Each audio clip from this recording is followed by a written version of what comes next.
now tuned in to the cold, hard truth. Cayman's #1 hard-hitting live podcast show, where we feature some straightforward conversations on political, social, and celebrity news and all things happening in the Cayman Islands and around the world. This show was created to give the people a voice and a means of being involved and informed without any filters. Sometimes it gets crazy, but we always keep it real. We bring you the tea, piping hot, so grab your favorite beverage and join the conversation via WhatsApp at 324-1612. Email tips at CaymanMarlRoad.com. Now, here's your host, Sandy Hill, broadcasting live from the beautiful Cayman Islands.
With Sandy. Cayman's top news headlines of the day from CMR. Good morning, Sandy. How are you? Morning. Oh, we're on. We're on. She's not on. We are taking control. Taking over. Good morning, CMR land. How is everybody doing? Start sending your messages now. Yep. Morning. Good morning. Oh, there you are. Oh, how's it going? We're on a different one altogether. Everything's What's that? good. No, I said my mic setting, it was on the wrong mic. How's COVID Central? Yeah. I know. Is everyone feeling okay still? Yes. We just did a lateral flow test, so we're going to do another one in a little bit. And? So I need to do mine. Well, that one is positive. Oh, no, for G? Yes. No. Oh. Did you just find this out? Oh, my gosh. Like this just happened? Yeah. Like I just literally took it. So I'm just you're like no. How is she feeling? If it looks a lot like a pregnancy test, and I feel like Yeah. people react the same way to it. Yes. Where you're like, Well, no one's happy about that one, though. I know. Maybe some people are happy when they get a positive pregnancy. Yeah. This That's one, nobody's happy to see the positive. They're like, no, put it back. Oh, no. Well, you know what? Then good on you guys for kind of waiting it out and staying home, or else you would have caused a whole another place to have to go. But again, it's not that big of a deal. It's hard for kids to not have to go to school, but wow. Hopefully you can make it out. How with do the you vaccination. feel? Do you feel like you've got it? I have sinus issues because of the weather. Mm-hmm. So of course, I feel like that could be it. I mean, I don't know. I'm vaccinated. Now it's all in your head. Yeah, I don't know if that's like psychosomatic or so. I'm gonna test in a little bit as well. Maybe I should do my test on the show. Do it right now. Do it live. Some people don't. I don't think some people find out. Everybody will find out with me. Yeah. How long did it take for her for the positive to show up on the, because they say wait 15 to 30 minutes. Was it pretty immediate? It seems like it was within a minute. Okay, yeah. That's what let's do the swab. Yeah. I'm thinking, do you have to PCR test now, or is that like it's a definite? No, I've heard all sorts of things about people who do the lateral flow, and then they're like, yeah, then I go do a PCR test. The PCR test is something different. So I don't think you do. I think you just have to lateral flow until it's negative. Well, I think once you lateral flow and you get a positive, you have to report it. Well, you report it, but you just have to lateral flow until you're negative, I think. Well, I'm sure they'll tell you actually. Yeah, but that's from what I understand from what my friends had to do. They didn't have to go and do an actual COVID test. Let's do it. Let's do it right now. Let's get the swabs going. Let's swab that nose. Let's test right now live. Let's see if Sandy's got COVID. You'll have to wait a minute while I go get the actual swab. Yeah, we can wait. Blake. Come on. All right, Blake wants to know. Hold on one second. Okay, well, breaking news. Let's talk about the fact that our vaccine, the DMS vaccine drive, Monday. We'll talk about that. Ooh, all right, hold on. Let me go get my little swab and kit. We'll chit chat amongst ourselves with your followers. Yes. Sounds good. So when she's gone, then we can really say what we know. We were talking about the DMS vaccine drive and the $100,000 giveaway, which we were doing back over the summer months. Yeah. And I believe it ended in, I want to say September, October? No, somewhere around there. October. It was October, yeah. When we were supposed to be opening. That's right, exactly. Remember those days. So it's been a few weeks because there's a lot of behind the scenes stuff going on. Yeah. So the DMS vaccine drive $100,000 cash giveaway is happening this Monday. Yes. November 22nd. It will all take place at 10 a.m. during a live government press conference this coming Monday. Now, there is one today at 3 p.m., but there will also be another one on Monday for the cash giveaway. That will be live streamed like all the others on CIG's YouTube, Facebook channels, and CMR, of course. A single winner has been randomly selected from almost 50,000 entries, and the winner is verified for full vaccination, residency, and legal proof of address. So again, it may be you. If you've been vaccinated in one of the 56,000 entries during that time period, you could be winning that $100,000 cash. Blake and I could win. We could. We're in the draw. We are eligible. Sandy's in the draw. Coming up on Monday at 10 a.m. It might be. I don't know. We don't know. It could be anyone at this moment. I don't even know. Vaccinated. People know maybe. Double vaccinated by the deadline. Yeah. Yep. That's it. So you've got your swabs. All right. So hold on. I'm opening everything up. Okay. You're going to be at the $100,000 giveaway as well on Monday. Well, we're going to see here in a second. Well, that's true. That is true. Well, we're about to find out if I'm going to be anywhere. All right. Because have you ever done this live on your show? So to show people how it's done? This is definitely an exclusive. All right. So I feel like I should tell my my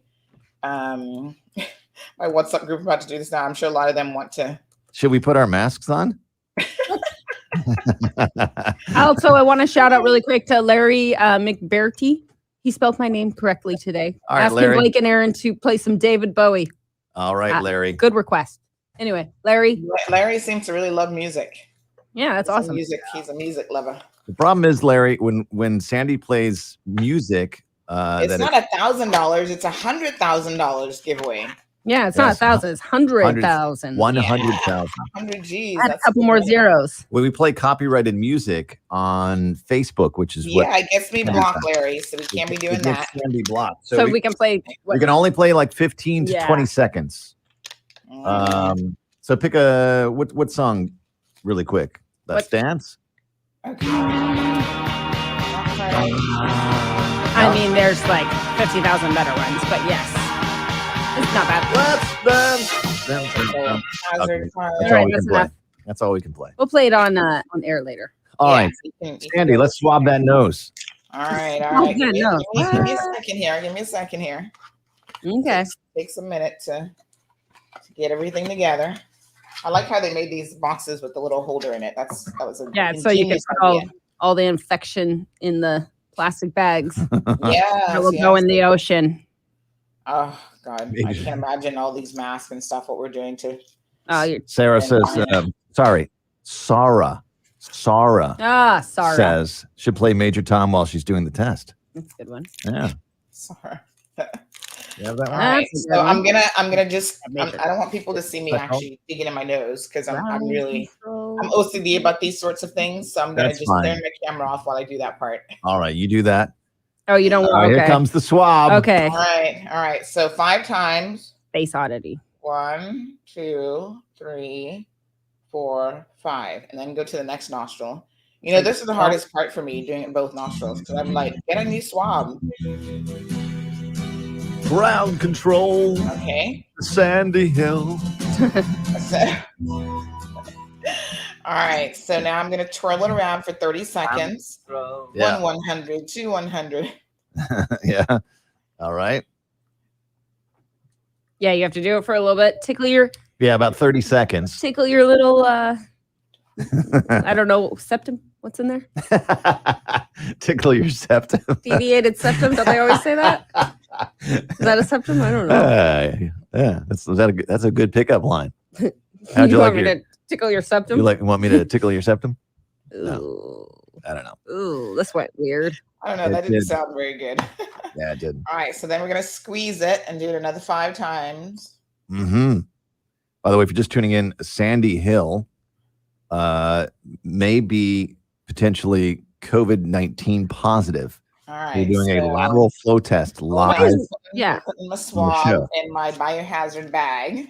Robin Lucy says you usually do throat first and then a nostril. No, it's always in the nostril. It's never been not this test. Never been in the throat. I don't know what test you're doing. Robin. Yeah, Robin, you went to the wrong doctor. Right, what are we talking about? I don't know. That's strep throat test, but you gotta call about 40 hours ahead of time. Any orifice will work. Orifice. My septum. It's only your septum. Okay. I feel like I always have to read. All right, let's see you drop it in. Yeah, I just dropped it in. You did? Let's see. Show us on camera. Daisy England did a nose emoji. I don't know if I should pick it up while it's still rendering a result, right? Like I shouldn't probably touch it. I don't know. Does that impact it in any way? No, you can hold it up just so we can see that it's. I can hold it up. Hold on. What are you doing with your? It's like all it looks like you're cupping things. Hold it up. All right, so I got all my stuff in the biohazard bag. Your biohazard bag.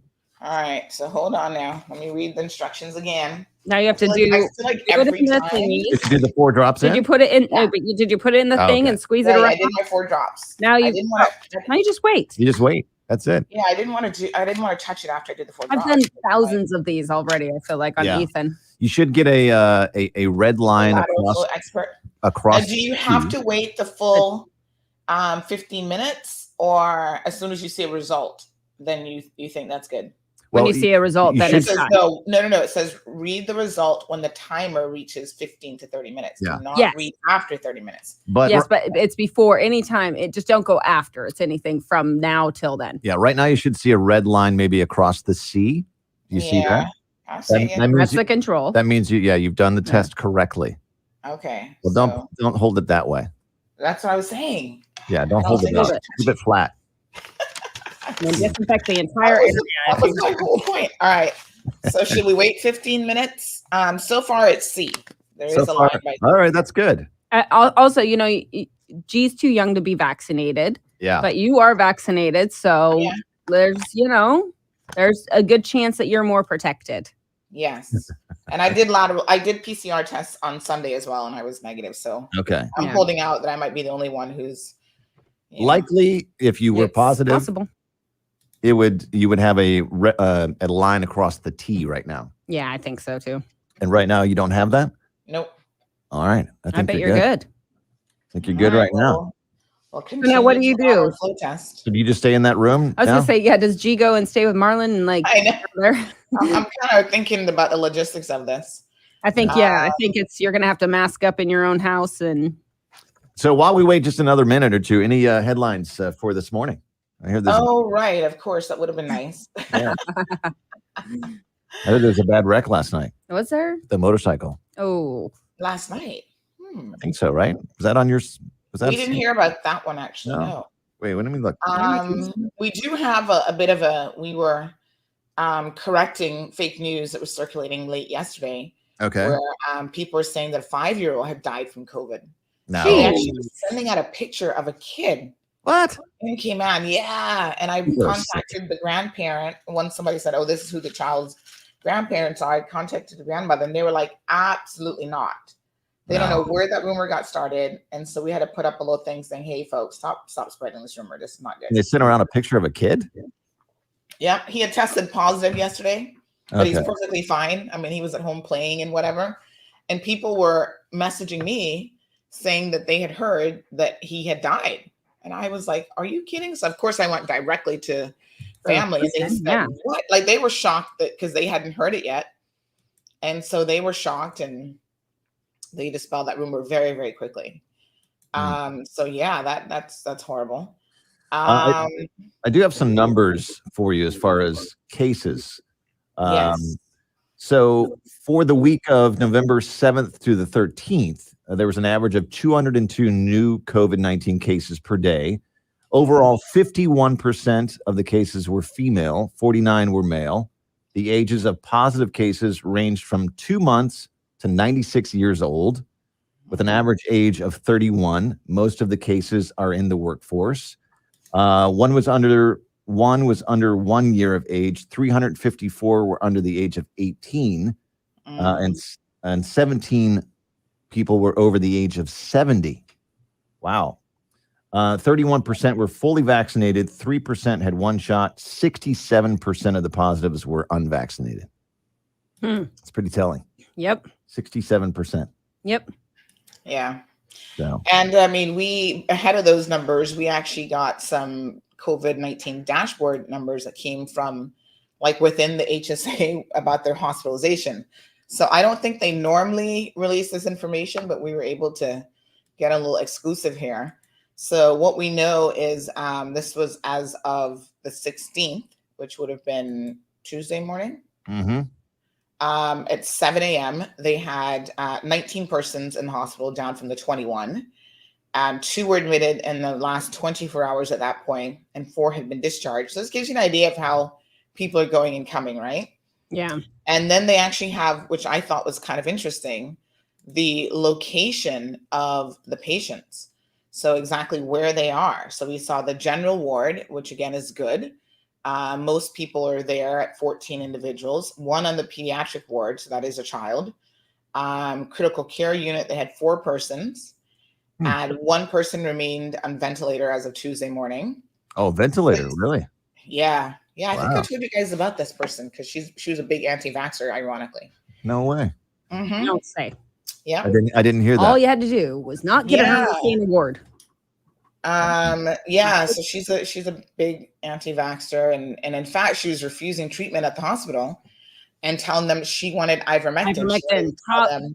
Why are people still doing this? She's telling them how to treat. I've never heard of such a thing, but she's telling them how to treat her. I mean, it's amazing that you can do this with COVID. You wouldn't go in the hospital and tell your doctor how to treat you for cancer and what course to give you of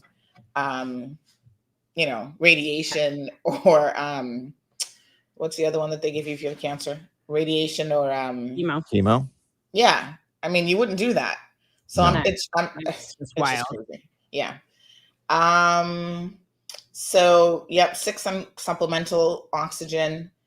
And then we had, of those numbers, 13 unvaccinated, 6 fully vaccinated, and nobody partially vaccinated. So again, very telling. More than half. I think this worked out to be 68% or something unvaccinated that are actually in the hospital. All righty. So, press conference today. 3:00. Yes. So we'll get a bit more information in terms of the reopening of the borders, which is coming up quickly in 2 days. And I suppose people have a lot of questions about how certain things are going to happen. What's going to happen in 2 days? Yeah. Wow. Are you still negative? Still negative? Yeah, still negative. I Good. think can I pick it up now? Excellent. But yeah, negative. Good job. All right. Well, glad you're negative, and stay negative, and we'll see you tomorrow.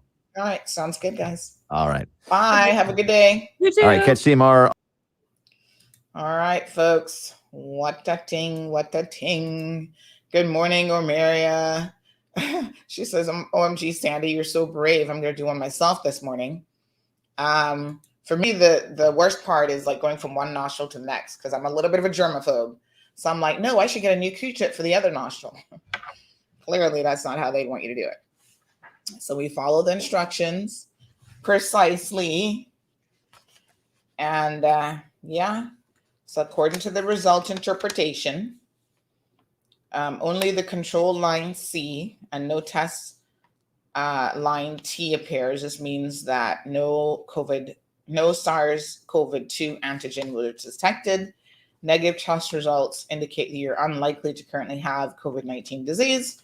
Continue to follow applicable rules and protective measures. But, let's be honest now. If Gigi is positive, that means that I'm actually in bed with her, sleeping every night. So probably my chances of getting it have just increased exponentially. Catherine, it is $100,000. Believe it or not.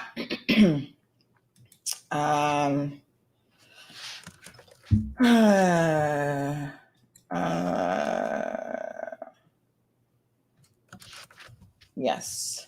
Just see here. So we got a missing cat in the Newlands area, Northward area. I'll post it up in just a little bit. So yes, we're all kind of going through it right now with family members and kids, and what you gonna do? Just keep on keeping on. And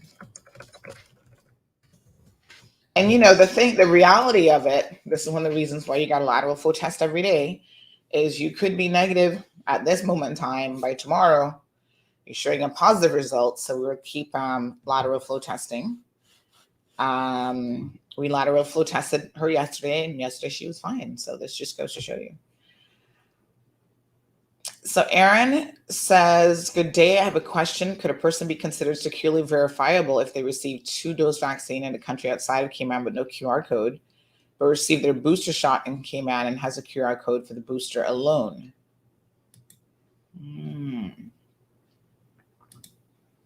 It's a good question. Let me grab it and ask it. We have a few questions, actually, that we're going to be sending across to the officials.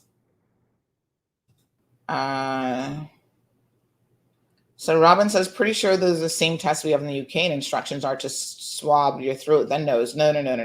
Definitely not. There's no mention in the instructions of anything to do with your throat at all. This is FlowFlex, SARS antigen 2 test, and there's nothing in here that says anything about, can you guys see the instructions? No throat, just nasal. Steps 1 through 12, it's nasal only. So I don't know what test you all got in the UK, honey child, but it ain't this one. Blissful Powell says, you remember the story in Australia? While I ask you if you can check and share with the Cayman people what rules have been in place, shocking Limited people can visit your house. Helicopter around the skies. Check in for lawbreakers. No dancing, no eating. Can you see if these are real rules in place? It's interesting to hear this. Unvaccinated people rules. Well, it wasn't Australia that I was talking about. I think it was Austria on Monday that implemented some new rules. So Carol says, yes, the UK does throat and then nose. Ew, that's disgusting, actually. I mean, I feel disgusted enough that I have to go from one nostril to the next, but throat to nose. I mean, I know they're all interconnected, but that would I'd rather just go do PCR tests. Like, honestly, I don't think I would do a lateral flow test myself if I had to do my throat first and then my nose. That would just make me like, oh my God, I think I would literally throw up. Can't do that one. The germ factor there for me is just too much.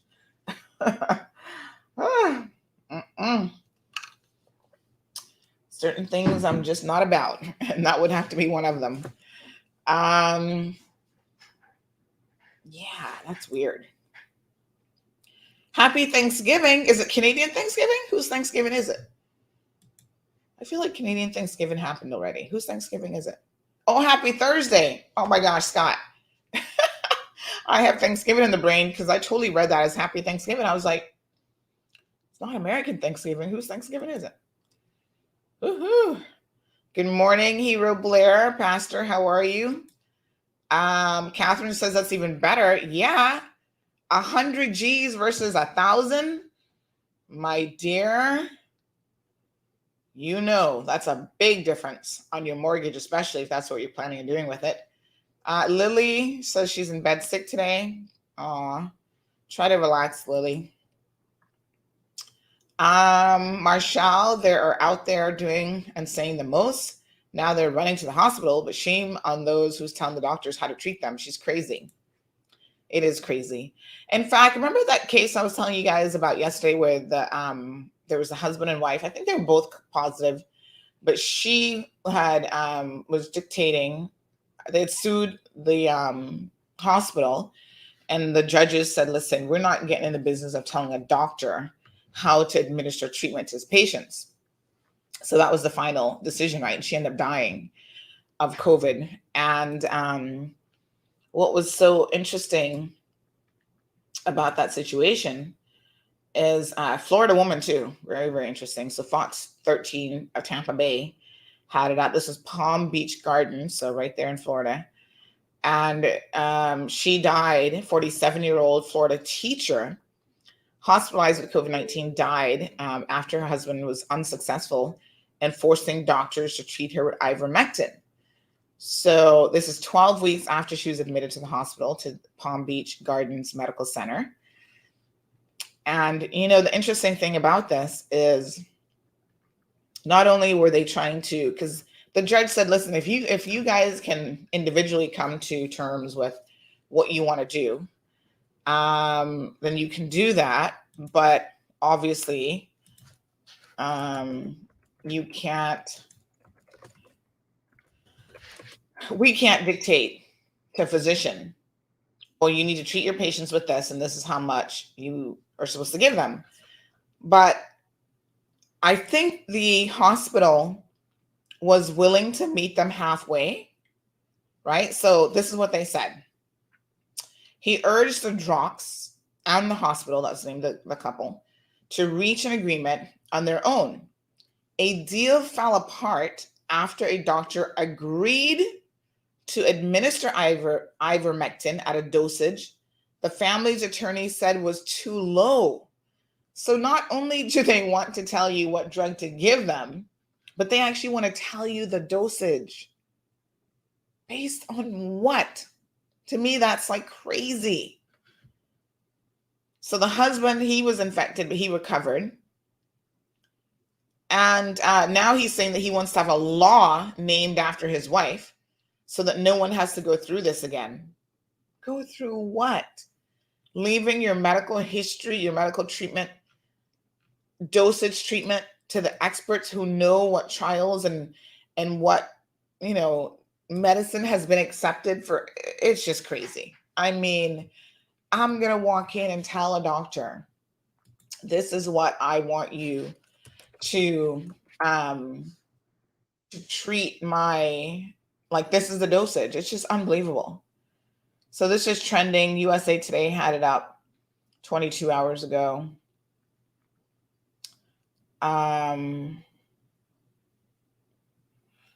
It's just crazy. It's just absolutely crazy. Tamara Drock, 47 years old, of Locachi, Florida, died 12 weeks after being admitted to the hospital. He only sued last week, by the way, which is interesting. And then there was another case of a nurse demanding her husband be treated with ivermectin for COVID-19. This was back in September.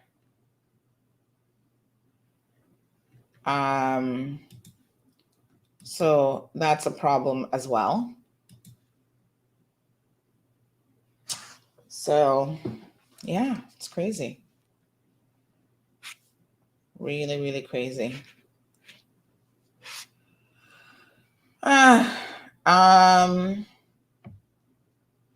So this says that the doctor, let me tell you about this particular one, denied a request to force doctors at a Louisville hospital to treat a COVID-19 patient with the drug ivermectin. So again, ivermectin is primarily used to treat parasites in livestock. It is not approved by the Food and Drug Administration as a treatment for COVID-19. So Angela Underwood filed a lawsuit September 9th in Jefferson County Circuit Court, attempting to compel doctors to give her husband Lonnie the drug to treat COVID-19, but the court records indicate she's representing herself in the case. She won't even get a lawyer. But as a registered nurse, she said, I demand my husband be administered ivermectin, whether by a Norton physician or another healthcare provider of my choosing, including myself, if necessary. She wants to do it. Maybe she wants to kill her husband. Probably got a good life insurance plan on him. Underwood wrote in her complaint, which was later amended to request that her husband be treated with intravenous vitamin C. So she went from ivermectin to intravenous vitamin C. And she's a nurse. You can imagine that, right? So the judge's decision echoes that of an Ohio ruling this month that made a Cincinnati area hospital, that said a Cincinnati area hospital could not be compelled to administer ivermectin to COVID-19 patients after doctors refused to use the drug. So it says, people have the CDC, major medical groups, and the CDC have cautioned against the use of ivermectin. It's still spiked across the country.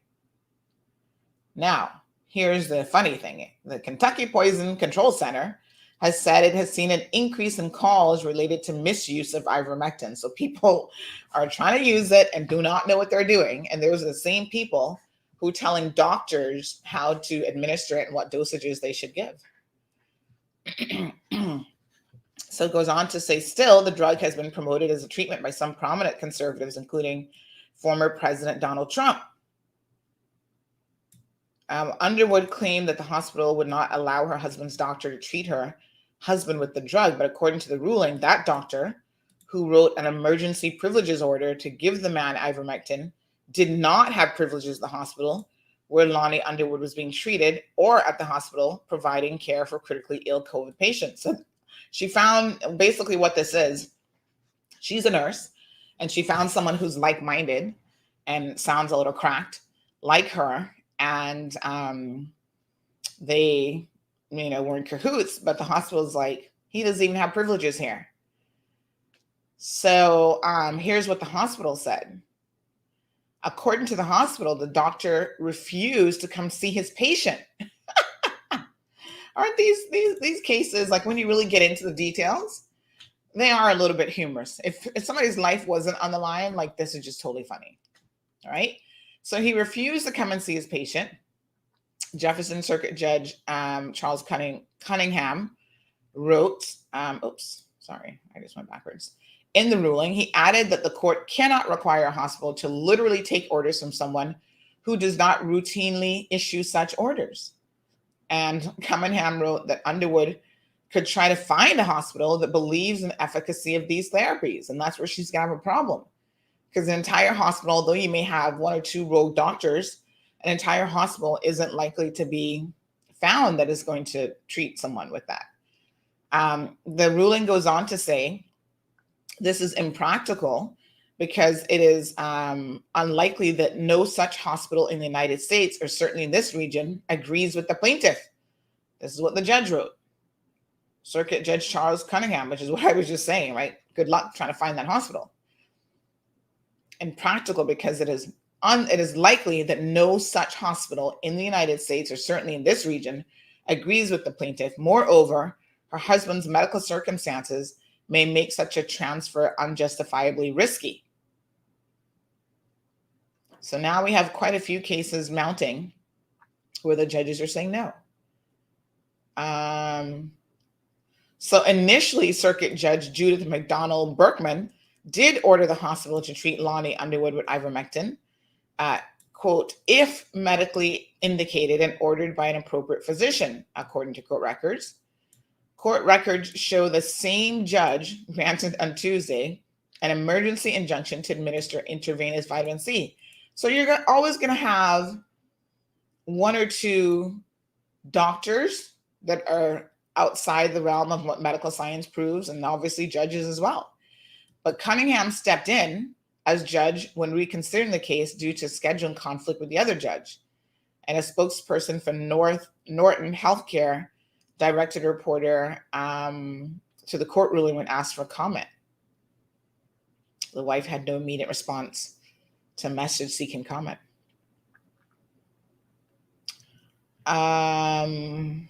So you've got an Ohio ruling, a Florida ruling. So in the Ohio one, it was with a 51-year-old. His wife Julie was trying to get him ivermectin.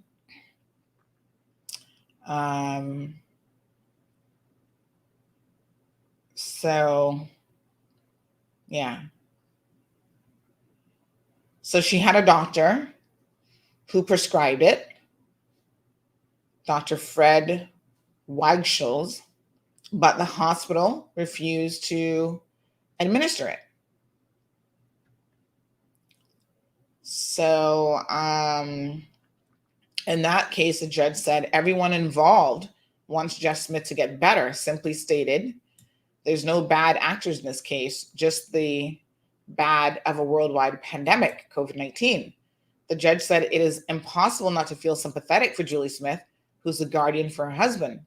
But he went on to say that he must leave emotions out of the decision and rule that Smith and her lawyers did not overcome the high burden needed to maintain the injunction.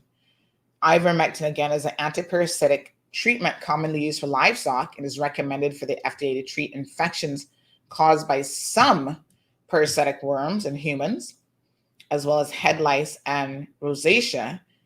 And none of the major medical organizations recommend the drug as a treatment for COVID-19. And the CDC has warned reports of poisoning related to the use of ivermectin increased threefold this year, spiking in July. So y'all poisoning yourselves in the name of trying to treat COVID. Poisoning yourself with ivermectin, but you still won't get a vaccine. To me, it's shocking the way that people really think. Oster said that there's no clear evidence ivermectin is effective against COVID-19, and that was not presented in court, and that he must also consider the rights of the hospital and the impact that forcing a hospital to give a drug could have. He says the FDA, the CDC, the AMA, the APHAA, and doctors of Westchester Hospital do not believe that ivermectin should be used to treat COVID-19. He said that Jeffrey Smith could be moved to another hospital where the drug could be administered. But once again, there's no such hospital that they've been able to find. So, yeah. The judge, it says here in his ruling, Oster, who recalled Supreme Court Justice Antonio Scalia, who despised people burning the American flag, but twice upheld the constitutionality of doing so, said that COVID has ravaged the world. However, the rule of law must be followed once the court system is involved. The law in its purest form shall have neither hatred nor sympathy to anyone or anything. It shall stand unwavering in its truth, justice, and fairness to all. And then the hospital in this case actually said that the ruling is positive in regards to the respect for science and the expertise of medical professionals, and reiterated that COVID-19 is still a threat. They said at UC Health, we respect the expertise of our clinicians and appreciate the scientific rigor used to develop treatments, medications, and other therapies. We do not believe that hospitals or clinicians should be ordered to administer medications and or therapies, especially unproven medications and or therapies, against medical advice. And that's what they had to say in the matter. So numerous cases now, folks. None of them have been successful. So Carol says, yes, the UK has that one. My sister had to do them, and she says she nearly gags during the throat part. Yes. Miss Lily says these are the best ones. I do these myself. Good morning, Rocio. Joy Sand, good morning. So you should stay home if you know how to be treated and treat yourself.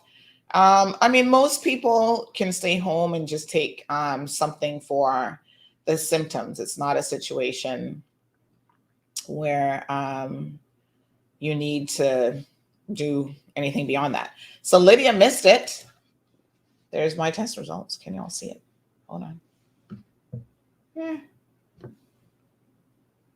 Negative.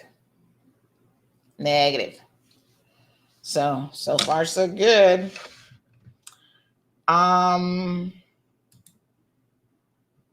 So Britta says there's an article I read that some of them are getting the vaccine, but then trying to rid their bodies of it with stuff like borax. I'm telling you, people, isn't borax as in the isn't that a like, hold on. Let me look this up. Borax powder? Okay.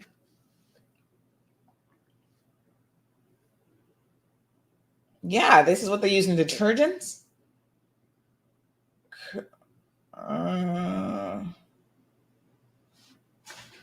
Okay. Now here's the ridiculousness of that, Britta. Borax in the EU, the European Union, they banned borax on claims of impacts on reproductive health following studies on mice and rats. They found the study crucially relates to borax acid, boric acid, sorry, not borax, and investigates the reproductive effects of boron exposure in workers employed in a boric acid production plant. So it's probably not the kind of thing that you might want to be ingesting.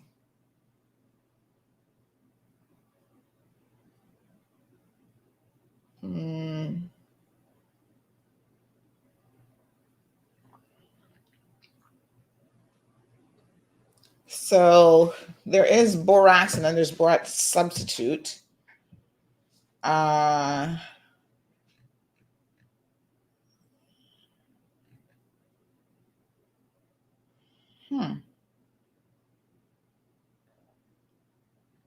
don't know. I wouldn't be messing around with that if I were them.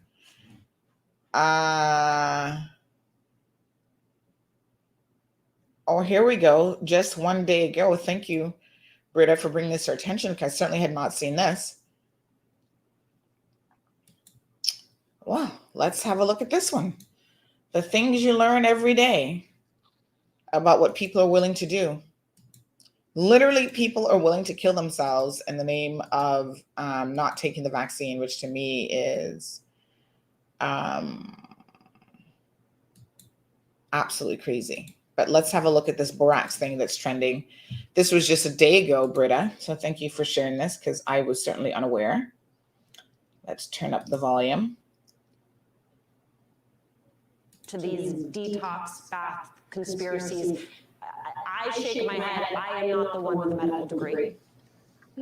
Hi, Alicia. Thank you so much for having me. I mean, even with a medical degree, hearing these suggestions, detox baths, it's incredibly disturbing. I think the anti-vaccine movement is becoming, even more concerned that their efforts are not working. So they're even targeting people who have already been vaccinated.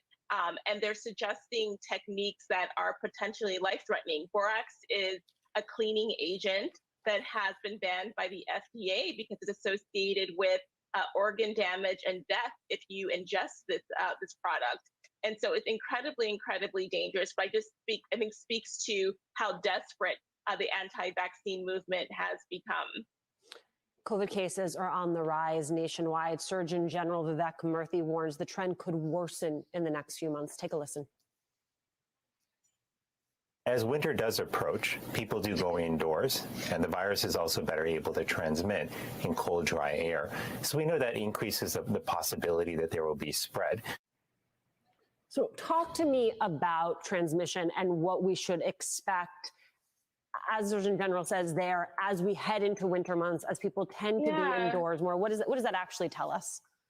So, Alicia, we have about only 58% of the population that is fully vaccinated. So we still have about 42% that is not. And we have only in 7 states mask mandates as we're heading into cold weather. People are going to be socializing indoors. We have Thanksgiving and other winter holidays coming up. And so, we are definitely going to see another surge. There is modeling out of the University of Washington that is predicting another surge. The question is how big it will be. But the fact is that we have tools in place to prevent these surges. We need to put mask mandates back in. We need to focus on ventilation and filtration, encourage vaccines. Every family should be receiving free rapid tests in the mail, as well as high quality N95 masks. So there's much more policy-wise that could be done to blunt this next surge. Right. You have continually beat the drum on that question of equity and how many people have access to some of these tools. I do want to ask you, this past week we saw sort of amazing images of families reuniting, people who hadn't seen each other in 2-3 years, but many across Latin America are receiving vaccines that aren't yet approved by the World Health Organization, so they won't be allowed to enter the U.S. to visit their family. Can you give us a sense of what level of protection these other vaccines offer? So, here in the U.S., we have the most rigorous review process for therapeutics through the FDA's process. And so it really is hard to say these other vaccines, their efficacy is definitely less than the mRNA vaccine. So it does remain to be seen. We know that travel bans overall are actually quite ineffective at preventing spreads of the virus. But I think the goal really should be in terms of setting up hubs in the global south, including in Latin America, so that we can produce these really effective mRNA vaccines that work so well. Understanding the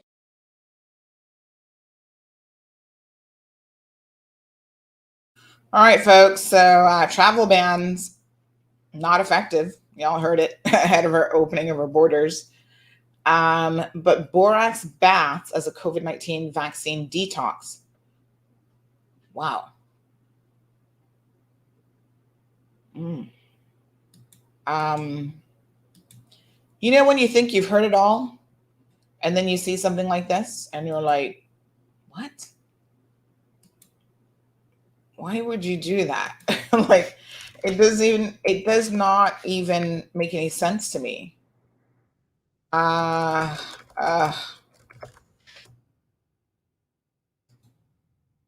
don't know. It just blows my little mind. My poor little mind is just like, what? All right. So we do have some questions that we're going to be sending through to Travel Keyman. And let me just do this now. So before I forget again, a few questions from our viewers.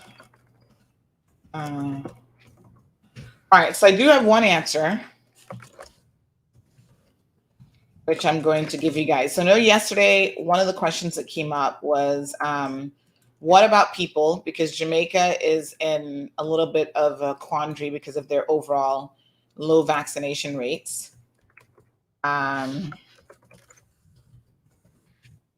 So let me just see what this other question was that came in this morning. So the question is whether or not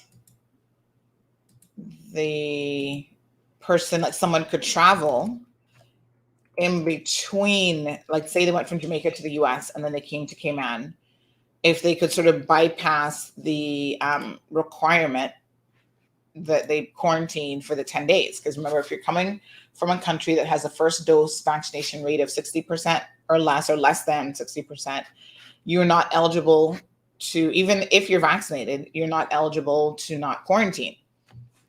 So we went over that yesterday, and somebody did say, I could see how people would take advantage of that. And we know people will definitely take advantage of it if they can figure they can get through it. And so what I have been told is not so quick, Speedy Gonzalez. What they will do is you can't do that. So if you're using it as a country of transit, you won't be able to come in. If you come in, you'll still have to quarantine unless you stay in that other jurisdiction for at least 14 days. So that's kind of interesting. So basically, let me just tell you exactly. Hold on one second. So, that was another question. So if you spend 14 days or more in the third country, they can take the vaccination record of that country. So if you're willing to go through the US and you stay there for 14 days and then come on to Cayman, you can take the vaccination record. So if the US has, I don't know what their percentage, say they have 80% or whatever, which by the way, what is the US? We need to look at the US vaccination rate for first dosages. So you could take on the US vaccination rate coming in. Now, I don't know how many people would do that to avoid quarantining, because you almost kind of put yourself in a position where even just traveling through another country, especially if you have no real reason to be there other than trying to get to the Cayman Islands, you might as well just quarantine, because you're gonna have to stay there for 14 days anyway, so you might as well take the 10 days and call it a day, right? So that part kind of doesn't really make any sense. So let's have a look at let me just see here.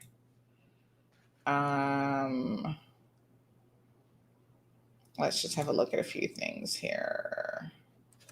So I'm going to send these questions to Travel Cayman. We might get a response maybe before the show is open or before the show's closed. So I'm going to just send in these questions.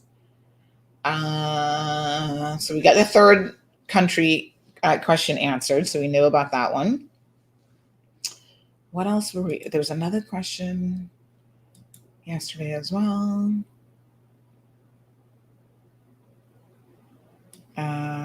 Okay. So we also wanted to ask about the GPS trackers. Do we have enough of those? And then the days 2, 5, and 10, like who's going to be monitoring that? So let me just quickly put these questions in.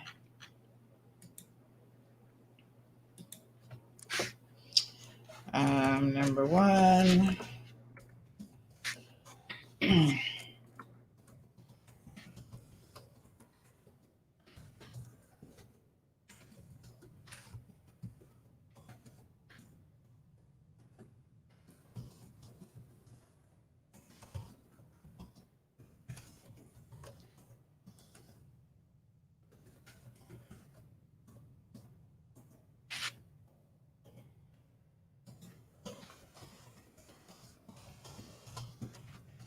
All right, so there's a press briefing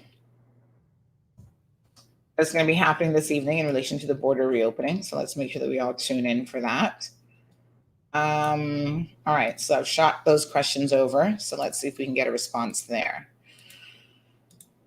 Okay. Very good. Additional update. Mm-hmm.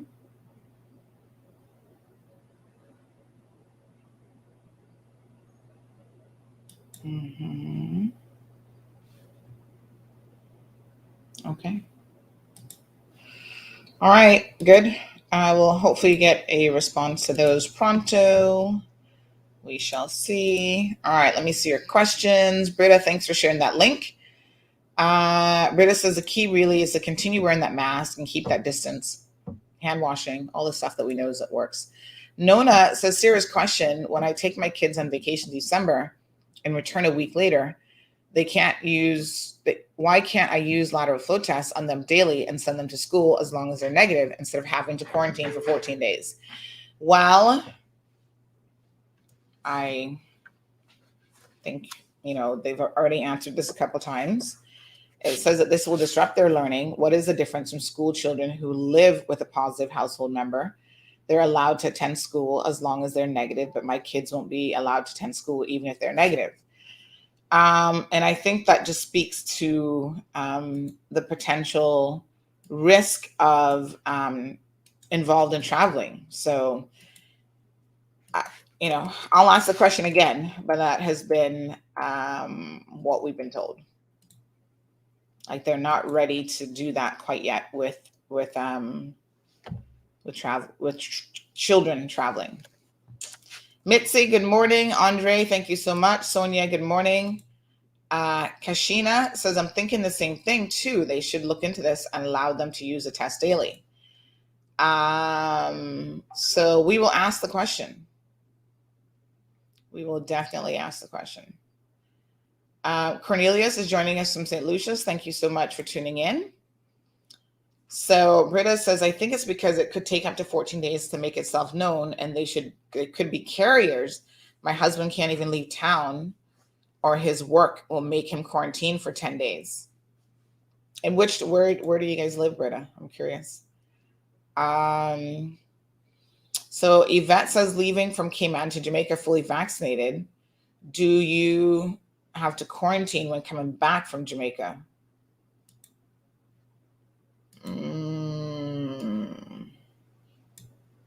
I think the answer is going to be yes, because Jamaica still has that less than 60%.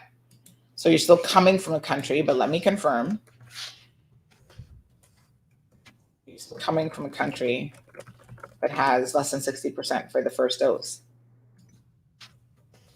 So don't forget, folks, that when you get a positive PCR test now, you have to report it. I'm going to give you guys the link.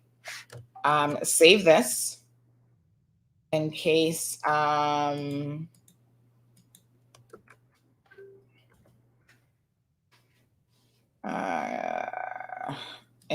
you get a positive lateral flow test, you have to self-report. So make sure you guys have got that.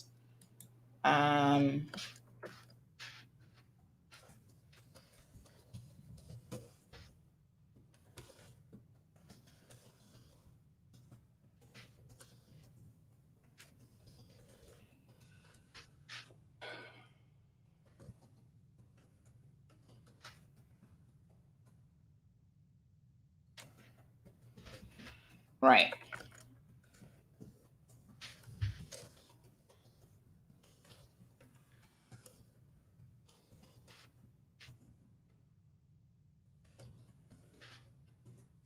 All right. There you have it. Thank you very much. So self-reporting, gov.ky/report-covid-result. Make sure you get that done. Obviously, I have to do that this morning. And let me just see here. What else we got?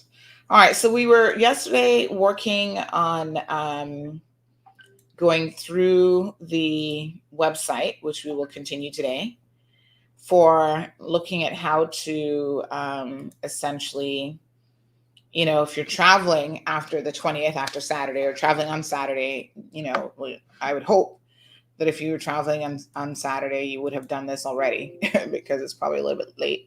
It doesn't say how far in advance you should be seeking to do any of this, to be honest. But I mean, common sense dictates to do it as early as possible. And then the other thing is, do you purchase your ticket first and then apply? We have an answer for you, Yvette. The answer is, drum roll please, no quarantine if vaccinated in Cayman. So that's good. So it's where you're vaccinated apparently. So if you're vaccinated in Cayman, even if you travel to Jamaica, you'll be okay.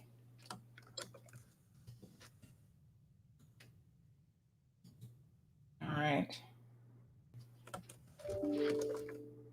So someone just sent me their test result and they said, is that positive? Literally someone just sent me, they're like, is that positive? Tell me. No, you're not pregnant. So folks, I know the instructions can be confusing, and this is where I know that people need a little bit of help. So why don't we go over this a little bit? This is a negative, right? So, you know, these instructions, I know Dr. Lee did an actual video demonstrating how to do it, how to do the lateral flow test. But at the end of the day, it's always useful, I think, to try to read the instructions. Now, there are 12 steps, and the instructions are not overly complicated, but I know a lot of people still would struggle with this. Let's be honest, not everyone is able to read at a certain level. They do kind of have photos that go with it, but, you know, I thought the video tutorial was actually quite good on how to do it. So basically, I did it this morning. You saw that it was fairly easy and straightforward. Let's talk about the interpretation of results. So if you get the C, which we just saw in that picture, so let's have a look at this again. This result means that you are negative. So at this particular time, the no SARS-CoV-2 antigen was detected. That's a better way of saying it. I mean, but still, it's counted as a negative test result. Indicates that you're unlikely to currently have COVID-19 disease. So listen carefully to how it says it, unlikely. It doesn't say 1,000% or 100% certainty, because there is a margin of error, folks. These tests are not 100%, right? So what that means then is that in relation to, if you have the C and the T that's red, that means that when you have both the control line and the test line appears red, that means that the COVID-2 antigens were detected. Any faint line in the test line region, which is the T, should be considered a positive. So it can be faint or really, really strong.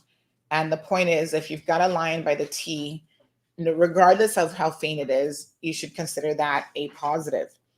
Now, if you have a control line where C doesn't appear, so let's look at it again.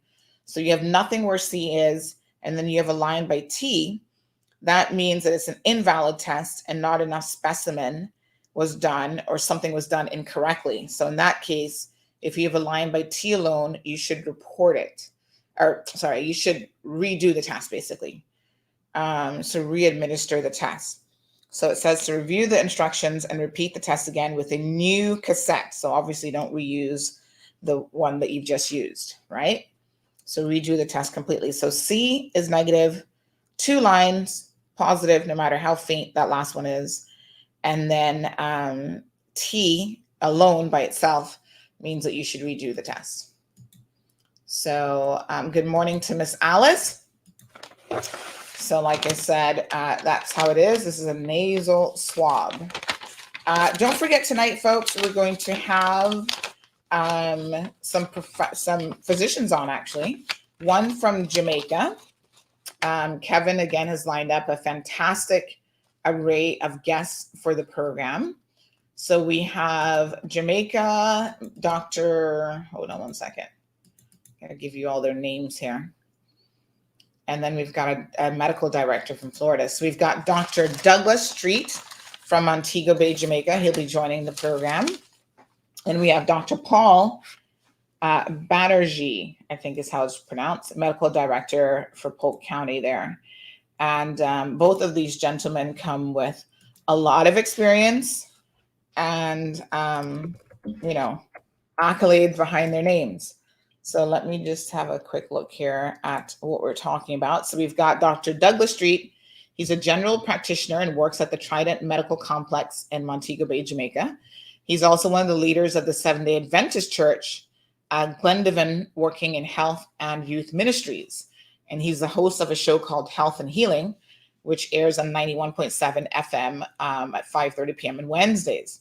Author of several books, and so he'll be joining the show. And then we have Dr. Paul Banerjee, who is the medical director of Polk County Fire Rescue, Polk County Sheriff's Office SWAT Team, Lake County's Sheriff's Office, and Lake Technical College EMS program for Florida.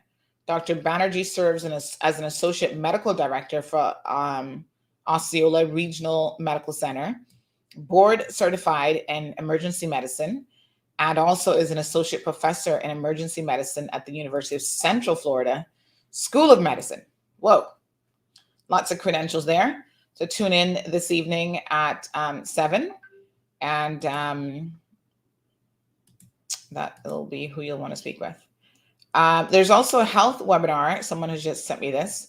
The Partners Interventional Center of Jamaica is actually having a heart failure webinar on November the 21st from 9 a.m. until 2 p.m. And they've got a lineup of people, University of Ottawa, Dr. Victor Elliott,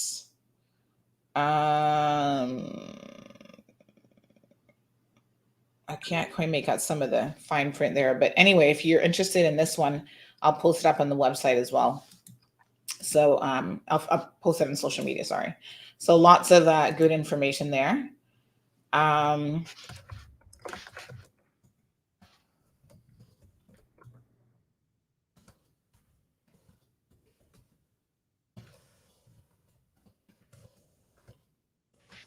Okay. All right. So that's it. Someone says, is it the same for parents with infants going to Jamaica that are fully vaccinated? So remember, anytime you travel with children, you gotta quarantine. So the children who are unable to get vaccinated, who are unvaccinated, changes the game completely. So unfortunately, yeah. So someone says the comparison of our tests for COVID-19 with other countries is wrong. We have a high percentage of our residents tested, while the other countries have a low percentage of their residents tested, and it's chalk and cheese. Yeah, I mean, listen, the key to this has always been to test, so that you have an idea of what is going on. Obviously, it's one of those things where, yes, that's a little bit better. Just send me the URL, the source file.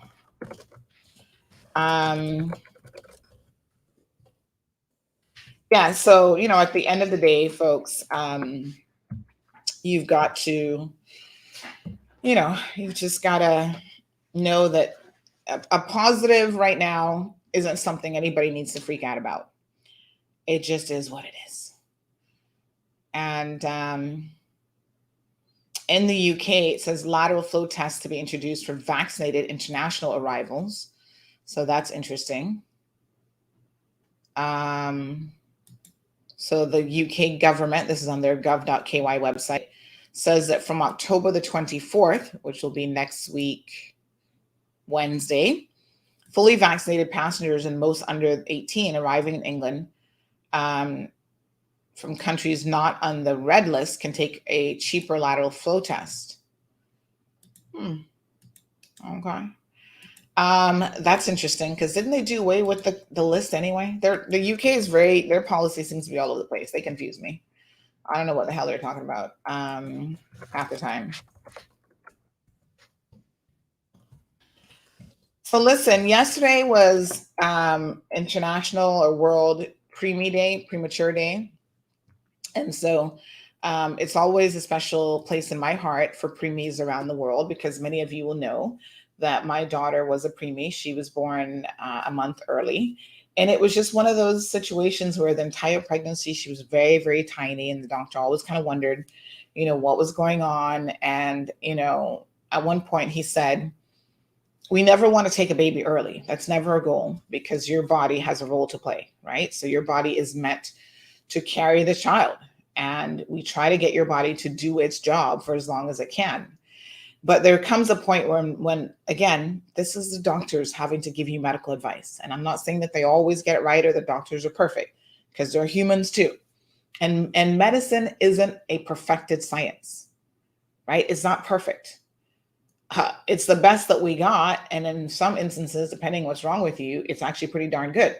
So there's certain surgeries that work really well, certain medications that work really well. And you've got to sometimes listen to the experts. It's not you. I didn't go to medical school.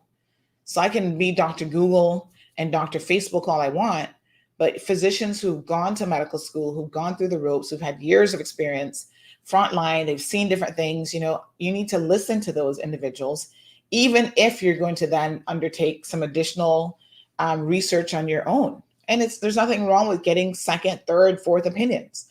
When with my daughter, we first discovered that she wasn't growing really well. The first thing that Dr. Dearstran said was, let's get you overseas to speak to an expert. Because I'm an OBGYN, but they're experts who can really look at you and do an in-depth scan that we don't even have the equipment in Cayman for. So let's get you to Miami and see what they think. And so I did go to Miami and I saw Dr. Oh my God, I can't even remember his name now. Hold on. I think I still have it in my email.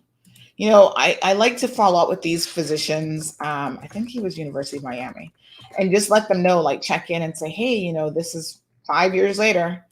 We're all good. Let me see if I can find his name. This would have been 2016.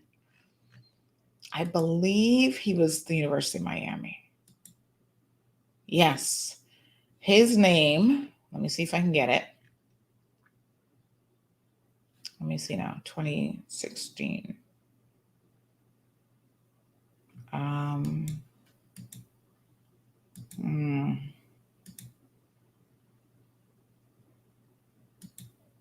2016.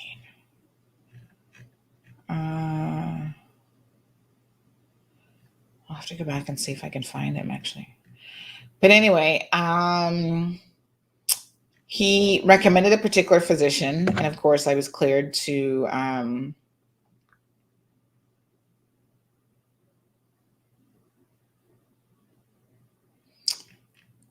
but this guy was a big time, I forget all his titles that he had, but he was a real expert in everything. And he was also an expert in genetic diseases and stuff. So I know for sure that, one of the things that the doctors will tell you is that if a child is showing growth issues, then you definitely want to,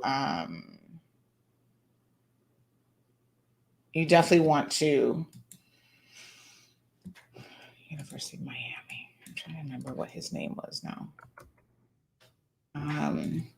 You definitely want to try to figure out why a baby isn't growing. So there's a number of different reasons why that could be, right?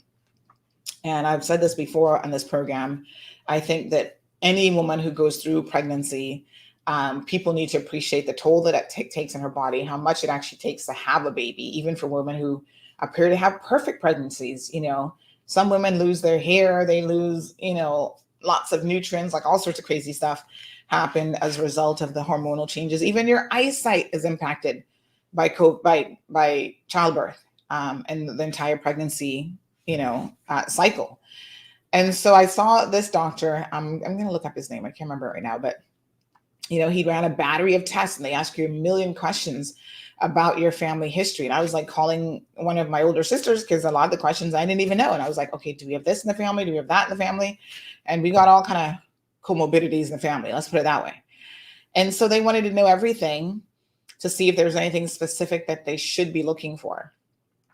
And, he did a battery of tests, and he did an in-depth hour-long ultrasound. And at the end of the day, he said, after that visit, he said, for whatever reason, your placenta doesn't seem to be supporting this pregnancy as well as it should be. And on the scan, it actually showed certain areas where there was not the necessary blood flow to support, the baby. And he said, this is concerning. We don't necessarily know why this is happening.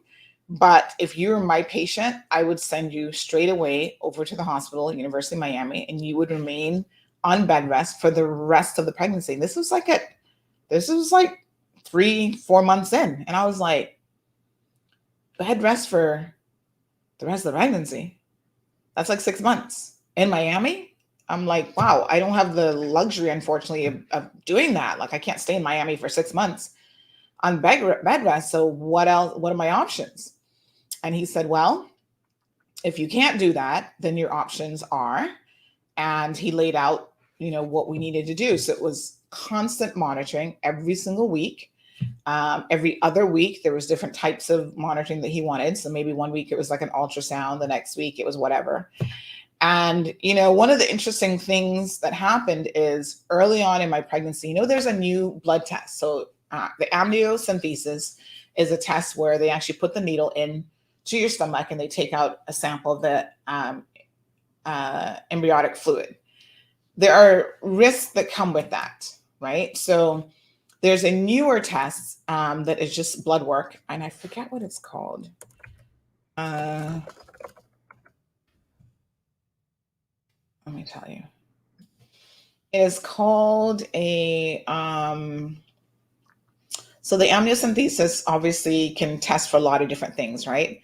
So the amniotic fluid actually sheds from the fetus, and in that sample, they can look for they can do a chromosome analysis and look for different things. So when I think you're of a certain age, there is a recommendation that you do it because, you would want to know if you're going to be having a special needs child, for example, right? So it's called the CVS. I think this is the one. And it can actually be performed very early in the pregnancy. So CVS is an alternative to the amniocentesis, and that stands for chorionic villus sampling. And it can diagnose some diseases and, some birth defects, right? So genetic testing is recommended for women 35 and older when you're having a baby. And that was done, and the first sample came back inconclusive. I was like, okay. And it's not a cheap test, by the way, as medical tests go. So it came back inconclusive, and he said, okay, let's do it again. But of course, this time now you got to pay out of pocket because, your insurance will only cover it once. So we did it again, and it came back inconclusive again. And apparently what was happening is later on, we determined that because the baby was so small, the sample, it just wasn't picking up enough of a sample size to actually give you any kind of an indicator or reading. So Dr. Dearson said at the time, he said, the issue with this is in most cases, he's found that where that test is coming back inconclusive, that is normally a that is normally an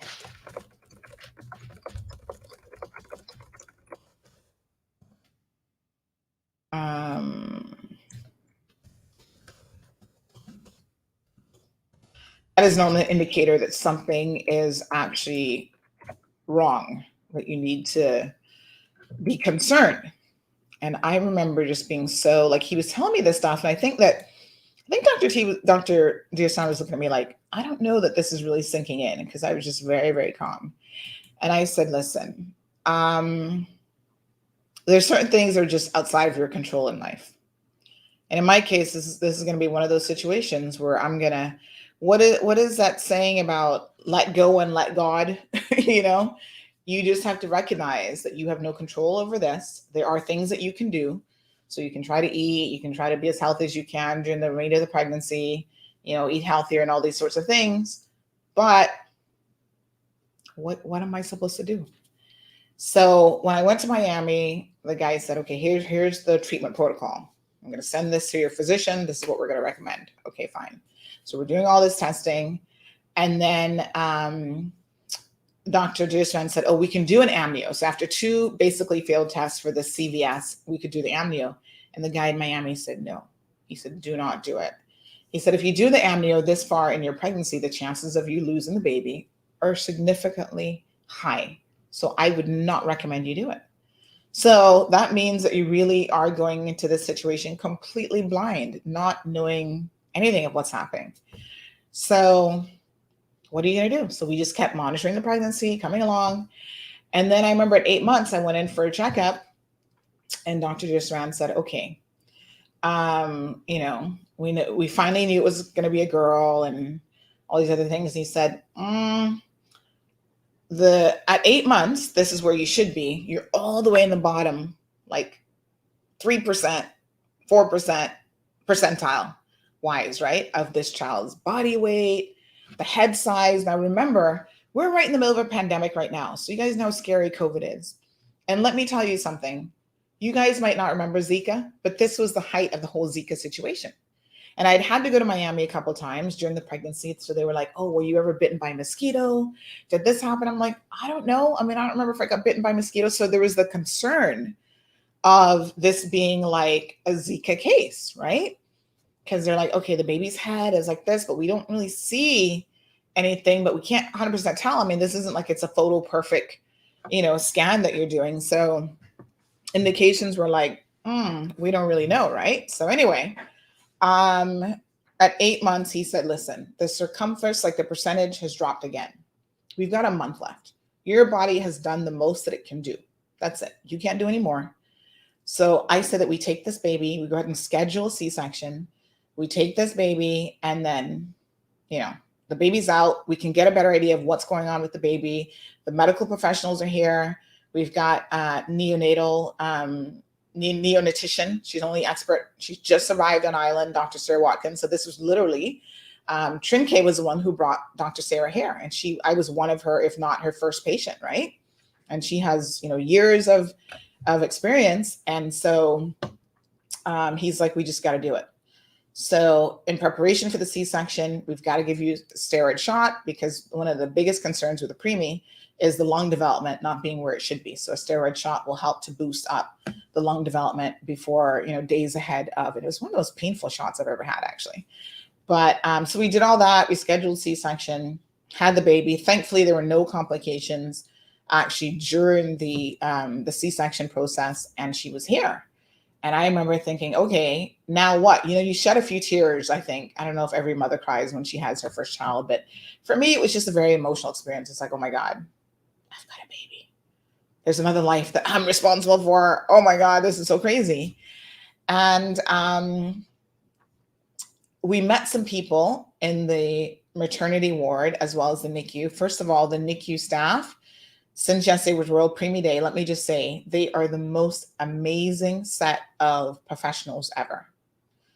I mean, all of the nurses were so amazing and so caring and so wonderful. I cannot say enough about the maternity ward. Now, I know the HSA takes a hit a lot of times. We complain about how long it takes in the ER, but their maternity ward is top-notch and amazing. I mean, as a woman, that after you've had a baby, you've had a C-section, you got to get up and you got to start moving. And the first couple of days is extremely rough. And, you've got people who are going to come and help you get out of bed and help you get a bath. And it's just, they are amazing. There's a young lady, she's no longer there. She's actually at Doctors Express now, I believe. I can't remember her name now, but every time I see her, I just want to hug her to pieces. She's just she was our midwife, and she is just, again, absolutely amazing young lady from the UK. So yeah, turns out she was really fine. We did all the initial tests and whatever. Doctor looked her over. I think for the first week she was on oxygen, and then they were able to take her off of that. She was able to breathe on her own. And the biggest thing why she was there for an entire month was trying to get that weight up, because she's born at 4 pounds, 1 ounce, just trying to get that that weight up and to make sure that we were ready to take home a preemie baby. Because a preemie baby, it's not like she's 8 pounds and like, okay, you got something solid in your hands. You got to really, be comfortable enough dealing with a preemie, especially if this is your first child, right? And so, they were very, very, like, they went through everything with us. And at one point, I remember Dr. Sarah saying, listen, we've done all these tests and we don't see anything obviously wrong with her, right? She seems fine. She actually seems very, very alert, especially for a preemie. Like, she was already like really looking at stuff like within the first week. And she's like, I think this baby's going to be fine. But what we have to do is we just have to wait and see what happens. We will see as she develops, as you go through her developmental markers, if there's anything that we need to be concerned about. And that's the medical advice from this point on. We could continue testing out the wazoo, thinking she's got something. And at this stage, it's like finding a needle in a haystack. It doesn't make any sense to keep testing and to keep, you know what I'm saying? Let's just wait and see what happens. So I said, okay. There was another couple, and I want to give a really big shout out to them. I actually saw the husband post yesterday on his social media for World Preemie Day. Their name is El Carcamo and Wilmer. And they had a little baby boy who was in the NICU. His name is Max, at the exact same time that Gianna was there. So we got to meet them. And, tragedy or similar circumstances force you to make a bond with people that ordinarily your paths in life probably would have never even crossed, right? So I want to give them a big shout out. They're amazing parents. They're actually back in the UK, but this is their little son, Max. And cute, handsome little fella. And there he was here in the NICU days after our daughter was born in August. He was there as well. And I remember being a little bit jealous of them because they are so amazing. Like, just they're like, how some people just exude how much they love life. For me, this was them. Like, I was just like, oh my God, they're such amazing people. And she was producing so much milk. Can I just tell you? She was like a milk machine. So much so that the ward was like, listen, don't bring us any more milk because we can't take any more. You're producing too much. We're not in a position to take any more milk. And so it was like, what? Yeah. So he was born at 35 weeks and he was in the NICU with Gianna. There was also a set of twins in there. Interestingly enough, there was more boys being born in the hospital than girls, which is so interesting. I don't know what our ratio is, but I think Gianna, there's only her at one point, and then at some point there's another little girl, but there were just not that many little girls in the NICU. So anyway, their little boy, was in there, and then Gianna got out and he got out. And I remember seeing them at Christmas time, and they were saying to me that if that they were going home for Christmas, and basically, the advice that Dr. Sarah, again, talk about following your doctor's advice, that Dr. Sarah said to them, I think we're missing something here. So when you go back to the UK, because it is going to be cheaper for you to do testing, and she's a UK citizen, I want you to have some additional genetic testing done, because she felt like there was something more with the baby. And they said, okay. And they went and they did it. And unfortunately, their son does have a very unusual situation. He's like missing a chromosome. I think it is so rare, apparently, that they don't even have a name for it yet. Like, that's how rare it is. I was so saddened to hear that this was the prognosis for them. I was like rooting for them. I'm like, oh my God, they're the best parents ever. They're so young and so full of life, and they're just amazing. And, you just have all these hopes for them. And unfortunately, this little boy will have a lifelong list of issues. So, we considered ourselves so incredibly fortunate to,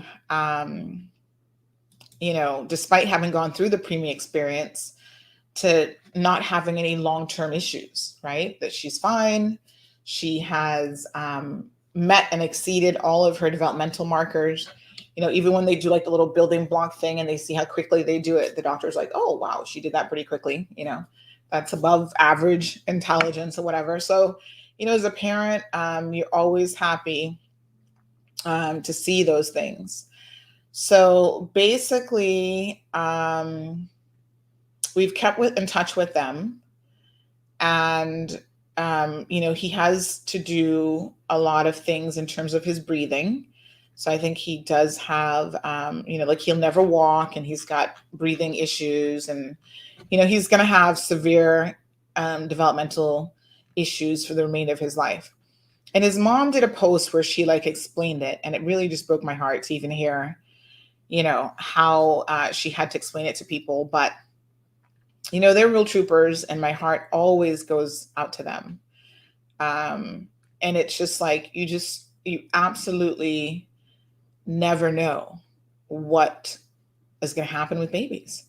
So World Preemie Day, you know, is a day for us to just pause and think about women and babies who were born prematurely.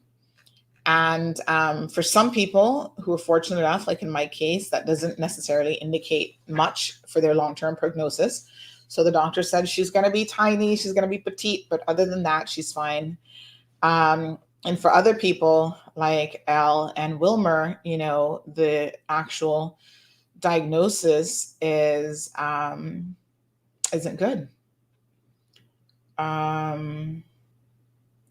So it's an unfortunate situation, but it is, you know, I guess it's a learning experience in life for all of us. And I think that any parent who has a special needs child, my heart goes out to them, because I think it takes a special kind of person to be able to deal with that particular situation that life throws at you. So, my apologies for like going off there on a total rant. Alice Hunter, Andrea says, can't go home for Christmas as I can't afford quarantine money and I'm fully vaccinated. Yeah, not if you're traveling with kids, I guess.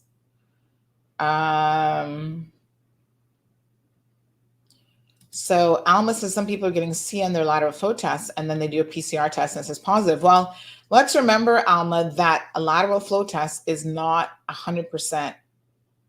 And that would explain why that's happening. So yes, there have been people who that has happened to. I'm trying to see if we can get some numbers. I mean, I've heard numbers upwards of 90% or 90 something percent in terms of the efficacy or accuracy, I should say.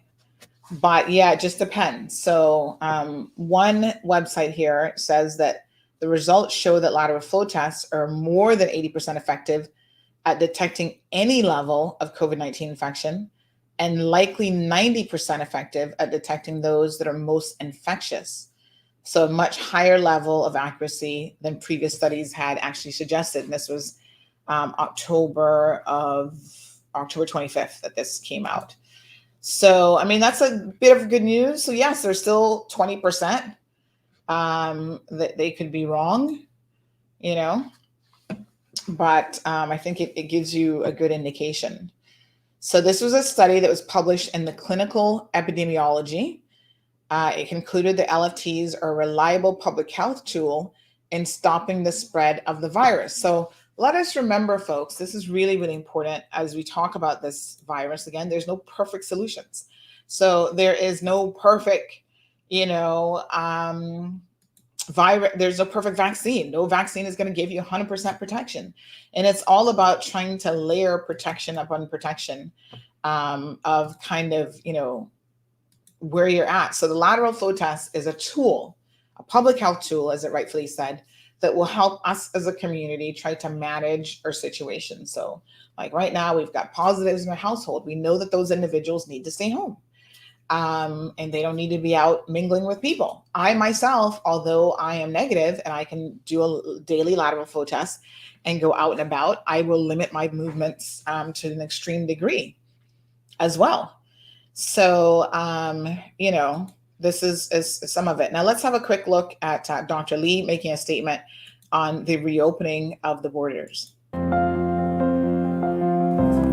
Reopening's really exciting for everyone. I mean, it's a chance for us to get back to normal life, for us all to travel just as to welcome the guests. And I am really looking forward to that time. I think it's showing that Cayman is moving forward, and I'm one of those that's really excited about it. As far as the incoming tourists are concerned and possible infection rates, we have to remember that everybody that's coming in as a tourist, we're requiring in phase 4 to be fully vaccinated. So that's giving us a good deal of protection from any incoming infections. Additionally, we have put in place some particular requirements in that only those who are coming from a country with a high vaccination rate, over 60%, will be eligible for the no quarantine period, or if they've been securely verified. That the number of countries that have secure verification is not as great that's not very prevalent amongst our neighbours. The other additional factor, or two factors rather, are firstly, many of the tourists that come don't actually stay very long. So the average length of stay here is about 5 days.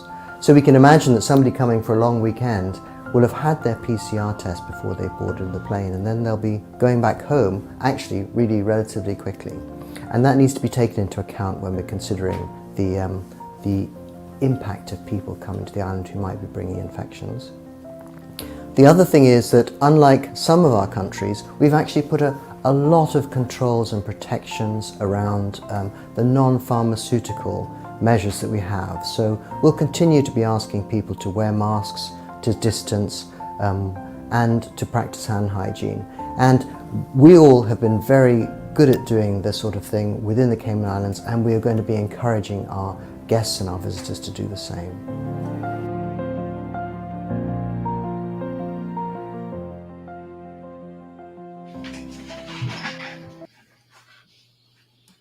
All right, folks. So, ahead of the border reopening, I think that we all need to get more comfortable with the idea and exactly what it means. We have an individual responsibility. So listen, mask. I've ordered more than enough for my household, and every month I'm going to order another batch because you're not supposed to wear masks forever, right? So I have the black ones, the N, what is it called? The N95 mask. And over the weekend, I saw someone actually wearing theirs upside down because they said it was more comfortable because, it has that little, it's almost like a little metal thing on the bridge of the nose where you put it here.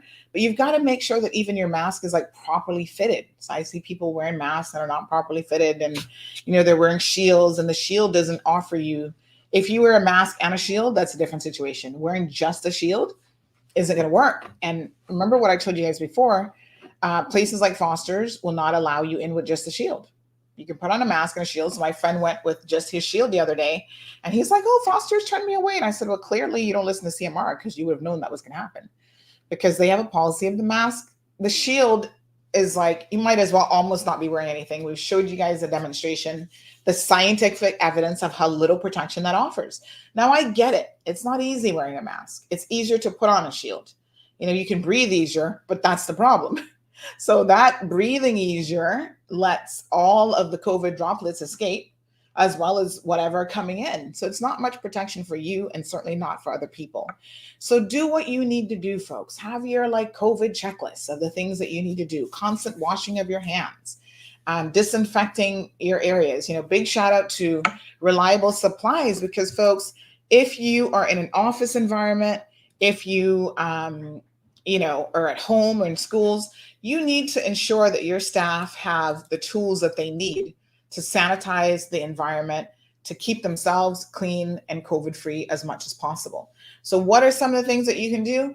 Get all of your products that you need, right? So Purell products are available from Reliable. Purell hand sanitizer products are available at Reliable Supplies. Contact us today for Purell hand wipes that are convenient to carry with you, or alcohol-based hand sanitizer pump, ideal for offices, schools, and homes. Contact Reliable Supplies today to get your COVID-19 supply at 949-9303. or stop by our showroom, centrally located off Compass Drive.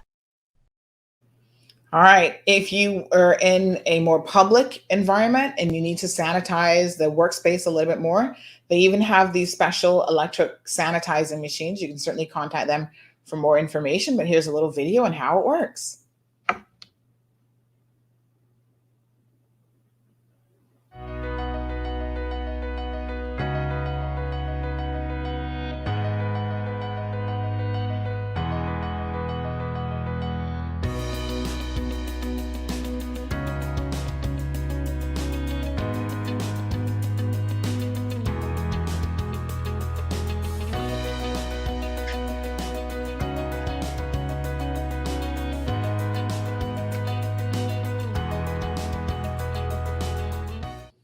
Now, folks, of course, we know that this is an airborne virus, right? It circulates in the air. And there's certain things, singing, going to church and you're singing and projecting, exercising in the gym. There's certain things in the bars that will increase your chances. So should you be having a party right now? I wouldn't recommend it. Should you be hanging out with people playing dominoes every single weekend with 50 of your closest friends? I wouldn't recommend it. So what's confusing?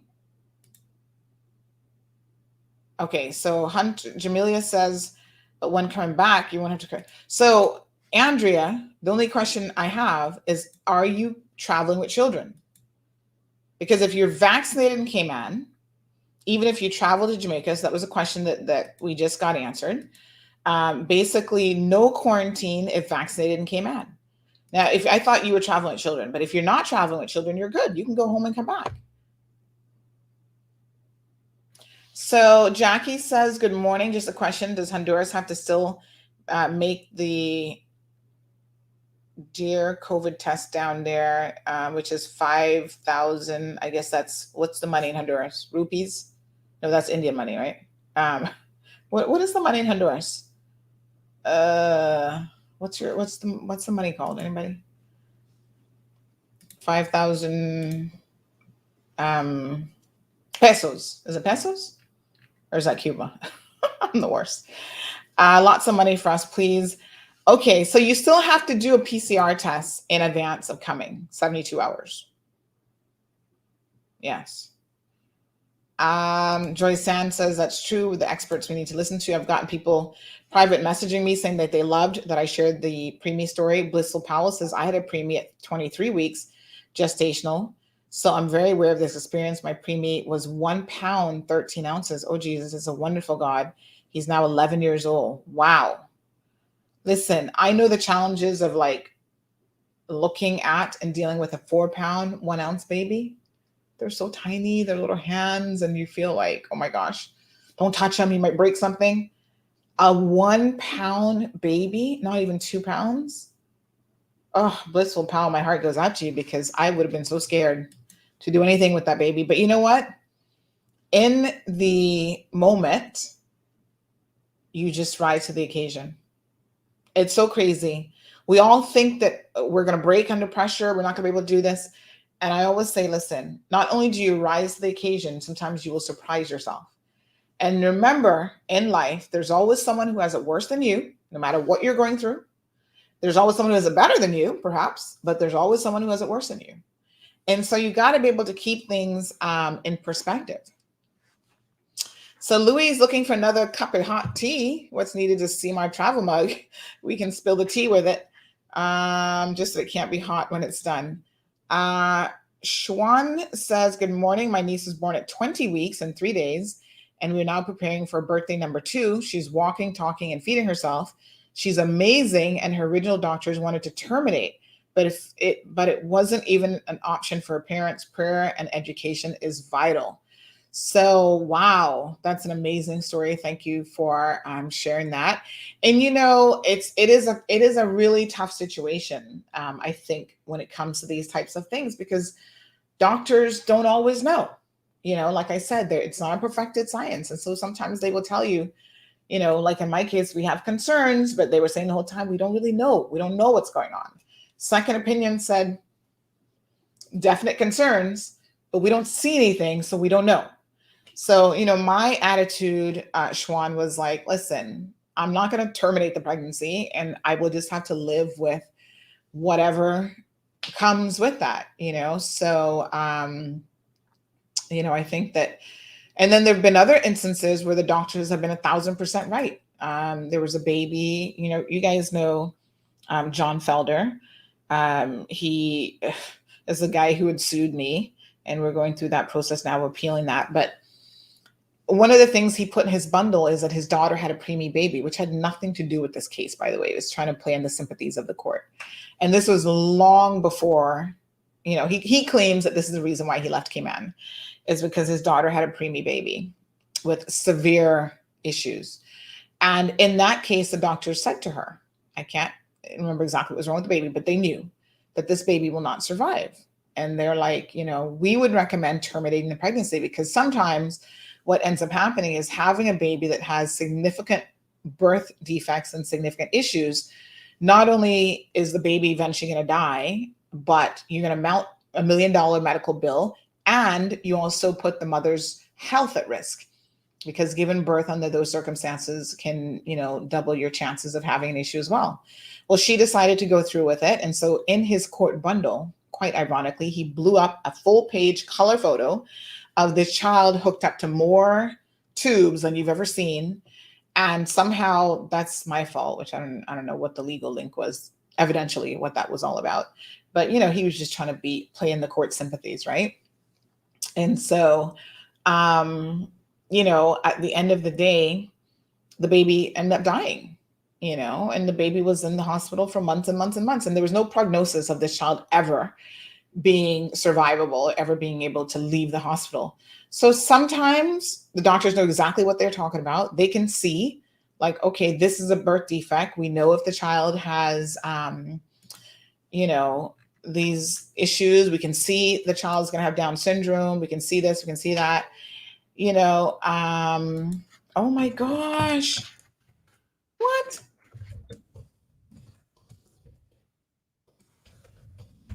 Okay, I just got some news. I'm going to tell you guys this.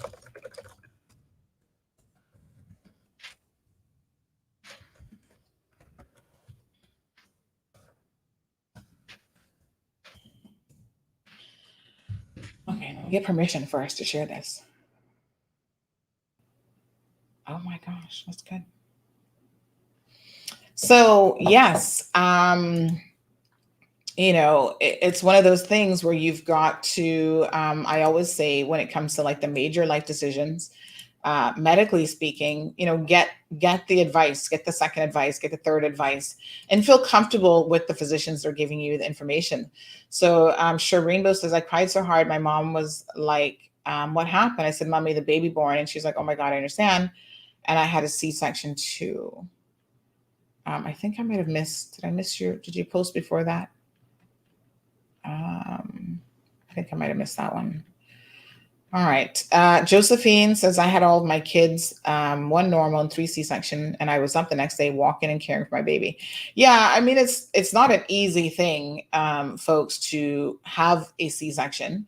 And you know what ended up happening to me? This is so weird, but at the time we lived in an apartment. And so because it was difficult to climb stairs after C-section, like the first week I was out and driving, and people were like, how are you driving a week after a C-section? I was like, things got to happen. Things got to get done. But you have to know your limitations. So I was sleeping downstairs, and the baby was still in the NICU for the first month. So we would have to go to the hospital every couple hours. We were like going for feedings, and those were some rough days.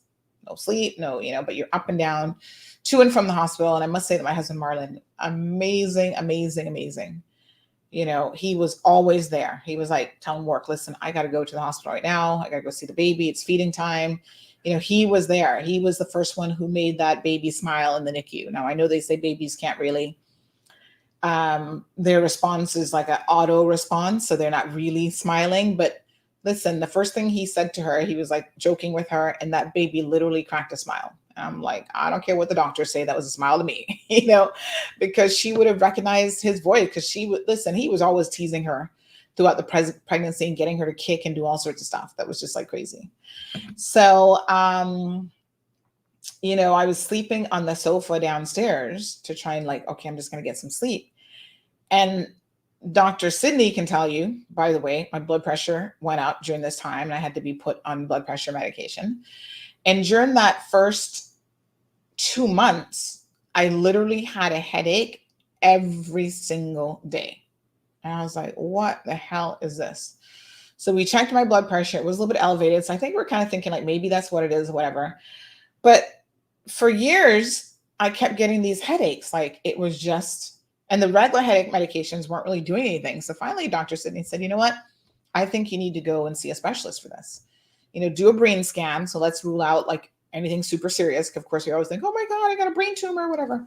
He's like, do a brain scan. Let's rule out anything like that. And then go see what's the surgeon's name? Dr. Stanley, I think is his name. Is he a neuro? What's his title? I can't remember. But anyway, he's a surgeon, deals with the brain and whatever, right? So I went to see him. And of course, he reviews everything. And he says, actually, you know what you have? And I'm like, oh, because it would like go away and then it would like come back. So he said, and then it would last forever, like days on end, right? And he said, yeah. He said, you actually have something called, I think it's called, let me see if I can pronounce it correctly. Occipital neuropathy. So occipital neuropathy. So basically the occipital nerve runs, so it runs through the scalp, right? And that nerve can get injured or inflamed and it causes headaches. So this is how it's described according to the American Association of Neurology. So it says it causes headaches that feel like severe piercing, throbbing, or shock-like pain in the upper neck and back of the head and behind the ears. So this is like legit not a good feeling. And this is what Dr. Stanley diagnosed me with. He says, you have occipital neuralgia. And he says, it probably came on because when I told him, the history, when did it start? He said, what likely happened is because you were sleeping on the sofa those first couple of months and you're probably sleeping in a very unusual position, you essentially pinch the nerve or damage the nerve or whatever. And that is what caused it to come on during that particular time. So here I was thinking it was related to the pregnancy, when in fact it was just more of a coincidence because I had just been sleeping in a position where the neck probably wasn't, as relaxed and in the best position that it should have been. So I pinched that nerve somehow. And that is what it led to. So he said, sometimes it can be a secondary condition that's related to other underlying diseases. But of course, generally speaking, I'm relatively healthy. So it's just trauma or damage to the occipital nerve. And sure enough, I did say to him, I do feel like when I put pressure on it, it eases it up. Or if I go get a massage or something in the neck area, it does help. And so he said, yep. And what's the treatment for it? He said, we can give you an injection right in the nerve. So he actually had a sitting prescription there at his office for me.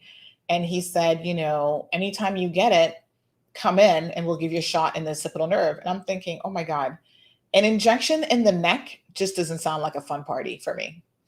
So I said, okay, well, now that I know what it is, that certainly helps, right? So I'm not as worried as I was before. And essentially, we did the MRI and everything else. And I said, I'll just wait and see. So there's no cure for this.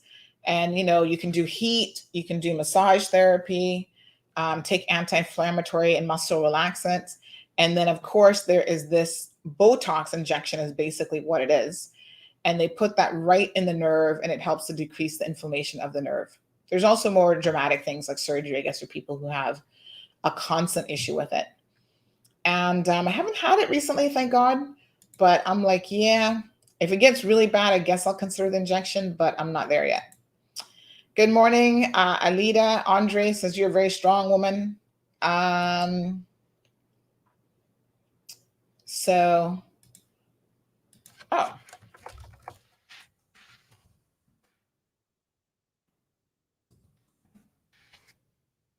Lempiras. Thank you, Darren. So I just got a message. No, it's called Lempiras. So 5,000 Lempiras. How much is that in US? I have no clue. So if you're unvaccinated in Cayman and coming back from Jamaica, you still have to quarantine. Yes. Yes. So let me just remind you all. So let's go back to the, what is the website again? Hold on one second. Yeah. So let's just remind ourselves of the rules. And we have some answers from the Travel Cayman folks. So we will get to those here in a second. So the website is travelcayman.gov.ky. Okay. So we went over this on yesterday's show. So have a look at yesterday's show in case you missed it. But the gist of it is this. If you are, oh yeah, we had signed up for the site as well. We did sign up for oh, let me see if I can log back in. So I'm going to sign in. Yep. Here we go. So remember I went through and I signed up for the portal and everything yesterday. So all good. And then it takes you to the screen. Welcome to Travel Cayman. So there's two options now for entering as of the 20th. So you've got the travel declaration, which is a certificate to travel issued by Travel Cayman, when you have a secure verification of vaccinated travelers. So this is the criteria for it to be secured. So you have to fulfill all of the following requirements. Be fully vaccinated against COVID-19 at least 2 weeks prior to the date of arrival in the Cayman Islands. Have taken a course of one of the World Health Organization's approved vaccines, which it looks like everybody's pretty much on that list now. Hold a digital copy of a securely verifiable vaccination, and they tell you what that is. So that's the one with the unique QR code. And meet the Cayman Islands Phase 4 entry requirements and regulations. So remember we clicked on that yesterday, and then we went through exactly what that is. So you still got a PCR test, right? 72 hours. This is pre-arrival. This is what's required for testing. You still have to do quarantine exit PCR required for all travelers and their quarantine companions. So this is if you're in quarantine. And then travelers who are not required to quarantine are supposed to do a lateral flow test on days 2, 5, and 10. Then there's travel. Who can travel? So we went through all of this yesterday. So let me just put this link in the chat section here for your benefit, folks. Go ahead and have a look at it. So no cruise travelers or unvaccinated tourists, which include unvaccinated tourist children. All vaccinated travelers, secure and non-secure verifiable, can now come in. Unvaccinated returning residents, Caymanians, work permit holders. Unvaccinated visitors who have close ties to the islands, and they define that for you. Travelers below the age of 18 that are vaccinated with 1 dose, traveling from a jurisdiction that will only allow 1 dose for that age group. Then you have to do the travel application. And then, of course, depending on whether you're quarantining or not, transportation might be a consideration. For quarantine, you've got 14-day options. So 14 days for unvaccinated adult travelers and travel partners with unvaccinated minors. So I understand that a lot of you are still having a bit of an issue with this, but this is where it is still. 10 days quarantine for non-securely verifiable vaccinated travelers who are traveling from a country with the vaccination rate below 60%. Okay. GPS tracking. We sent a question about that. We'll look at the questions here in a second. Location. So you can still do approved private residence and, of course, government facilities, with the reminder that government isn't going to pay for you unless it's considered essential travel. So good morning to Stacy.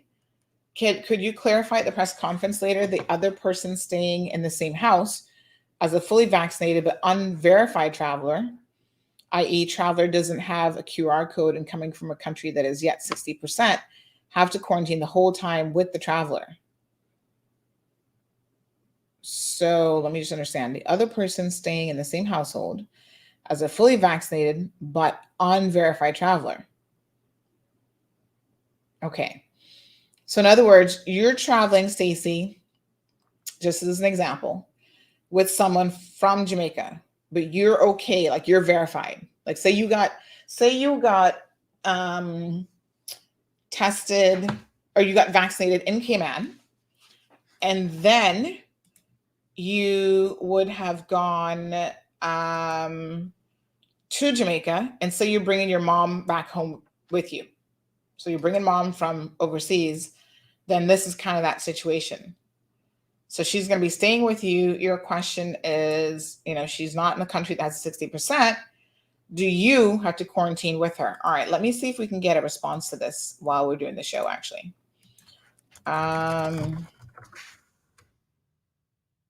Let's see. All right, so in relation to our other questions, the government has purchased GPS wristbands to cover the forecasted numbers of potential persons who will quarantine. Okay, so they're anticipating that they're going to have enough of those. All right, I will ask a secondary question in terms of how many do we have. The timeline for media to receive this information. Okay.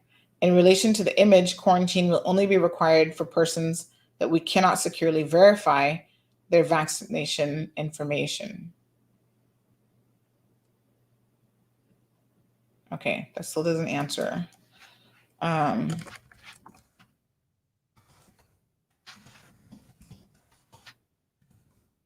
So that doesn't really tell me about the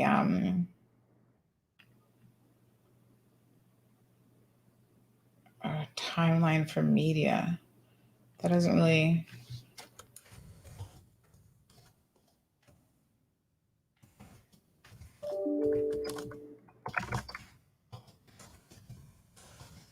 That's okay. In relation to the image, quarantine will be required for persons who have been securely verified. So this person was saying 10 days quarantine for non-securely verifiable access to travel to the country. So quarantine will only be required for persons that we cannot securely verify their vaccination. Well, non-securely verified. So that's a bit confusing. Hold on, let me get some clarity in this.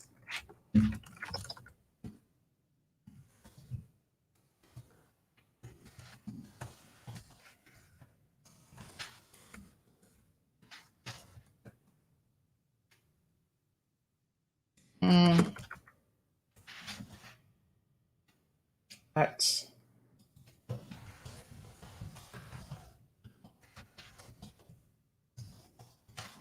okay. Let me just clarify something about the secure verification specific to Jamaica, because obviously Jamaica would have a lot of people coming, especially for the holidays and stuff, right? So Soka says 2 C-sections, 9.5 pounds. Whoa. Soka had bowling balls for babies, 9.5 pounds and 9.5 pounds. They induced me for hours, 1 centimeter, LMAO. Nope, not here. Find another way out. He was overdue, was a little too comfortable in there. Second was due on November 8th. I hopped in the plane November 5th. I'm surprised they allow you to travel so close to delivery time for my scheduled C-section. Agent asked, how far along are you? About 6 months? I replied, yeah, something like that. I was so lucky, no pregnancy issues, and I was strong as an ox during pregnancy. Climbed the fence at the old dog pound at 7 months. Lord, girl. Thank you so much, Lempiras. Yes, so yeah, because I asked yesterday and they say quarantine is a must, but now I understand because I'm vaccinated in Cayman from August. Okay. So hopefully it's been clarified for you. Clear as mud, as they say sometimes. So Soka says, I heard you say yesterday that you had bleach to wash dishes. Never add bleach to wash dishes, that is, as it emits hazardous fumes. Some dish liquids even say it on the bottle. I hate the scent of bleach. I use the solid blocks now for some laundry. What can you put to disinfect your dishes? Like if you want a little extra. Thank you, Kay Sky. Paulette, can someone please say where and when the vaccine clinics are? Need to get your booster shots. I can tell you. Today is, what day is today? Today is Thursday. My gosh, the week is over. Oh yeah, I forgot to ask Blake and Aaron about what the song date will be for tomorrow, the year. All right, so today is the 18th. So today they are at the Prospect Community Office, 33 Marina Drive, from 4 p.m. until 7 p.m. Tomorrow they're back at Cayman Bay at 10 a.m. until 1:30, and then 3 to 6. And that does that say Quinella Court, adjacent to the observation tower. Then they're in the Sister Islands tomorrow at the Ashton Ruddy Center from 2 to 4. Folks on the Sister Islands actually have a higher vaccination rate than we do. They're in the 80-something percentile already. But get it, Cayman Brac and Little Cayman. They've had no new positive reported in the last set of numbers. So good for them.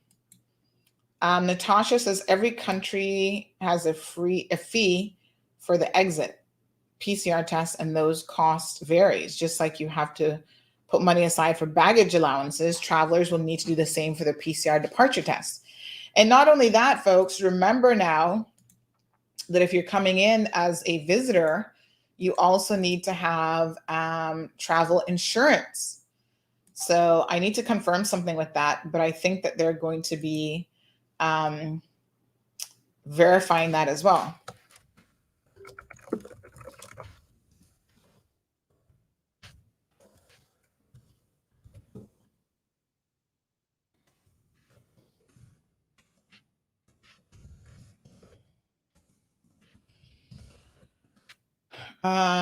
Okay, so let me just see here.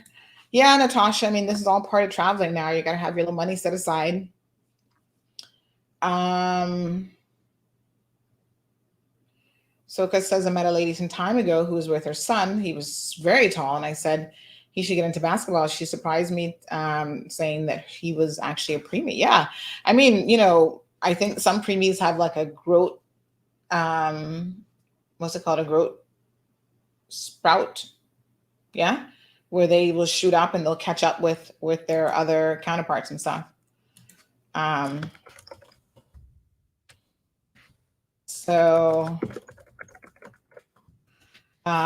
just reached out to Ellie that I was just telling you guys about the baby, and guess what? They're actually expecting a baby girl in February.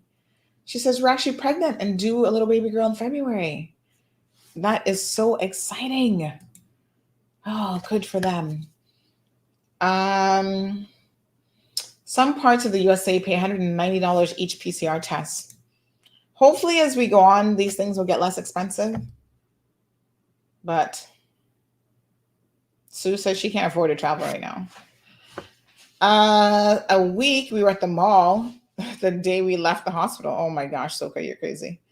Like the doctor told me the baby's healthy enough to leave the hospital. They're healthy enough to be anywhere. Child, I'm a little bit old fashioned though with that kind of stuff. I got to tell you, I'm like them old people who are like, don't take the baby out for a month. Don't make them go around people to get all their germs. Wait till they get some of their shots. I was like, you can't see the baby yet. You know, them old people be like, stay home with the baby. I might have been out and about, but I'm like, keep the baby at home. So Carol says the whole drama of paperwork and getting tests done in time for flights and the prospects of getting COVID whilst away and being stuck somewhere has put me off of traveling completely. I agree, because listen, here's the thing about it, Carol. If you go in, you get tested positive, you know you can't get back on a plane and come back home. So you're absolutely right. Things may not go according to plan. So I'm with you there, girl. I'm just like, I'll wait. You know, thank God for Aeropost, because I can still do what I got to do on Amazon. It's going to be an interesting Christmas, but Aeropost has got me covered. Speaking of Aeropost, shout out to them.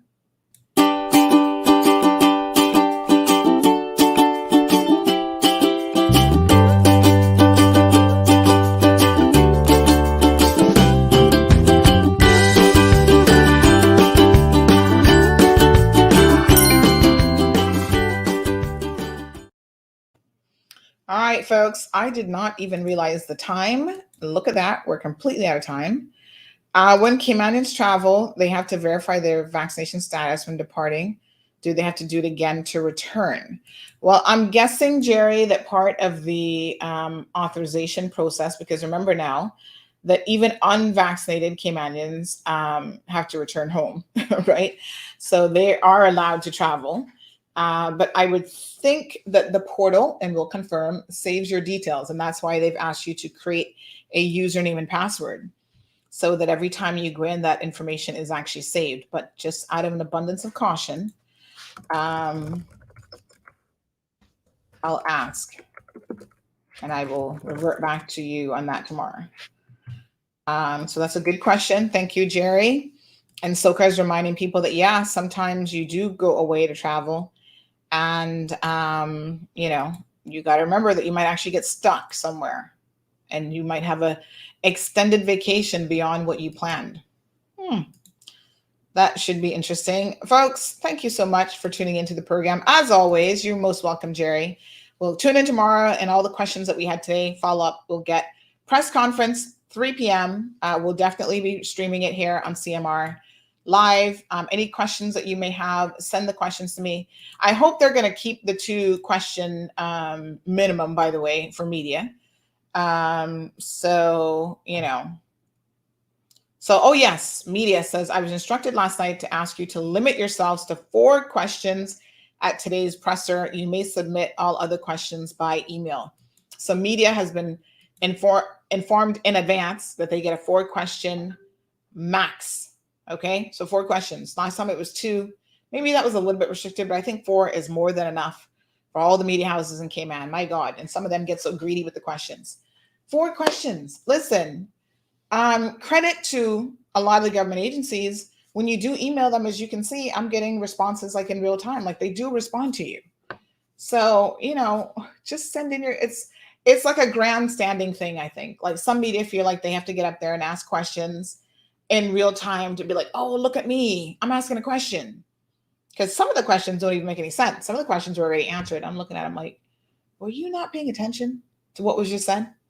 Because you didn't have to ask that question. So what's the point? Anyway, so 4 questions. We don't normally have 4 questions, but if you have something that you're burning to know and we can't find out any other way, we'll ask it at the press conference. So send your questions 324-1612 via WhatsApp. Don't forget, folks, if you want to join the WhatsApp group, you can certainly do that as well. All right, lempiras, 5,000 lempiras is $173.24. That's Cayman Islands dollars. So it's definitely not cheap. That's for sure.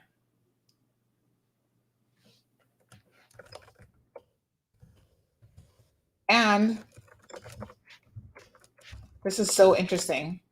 My mother-in-law just sent me a picture this morning of my father-in-law when he first time that he met Gianna, since we're talking about babies and we're talking about, you know, when she was born and stuff like this. So he came not long after. Well, actually, she must have been like close to her birthday. They came. Was it close to her birthday?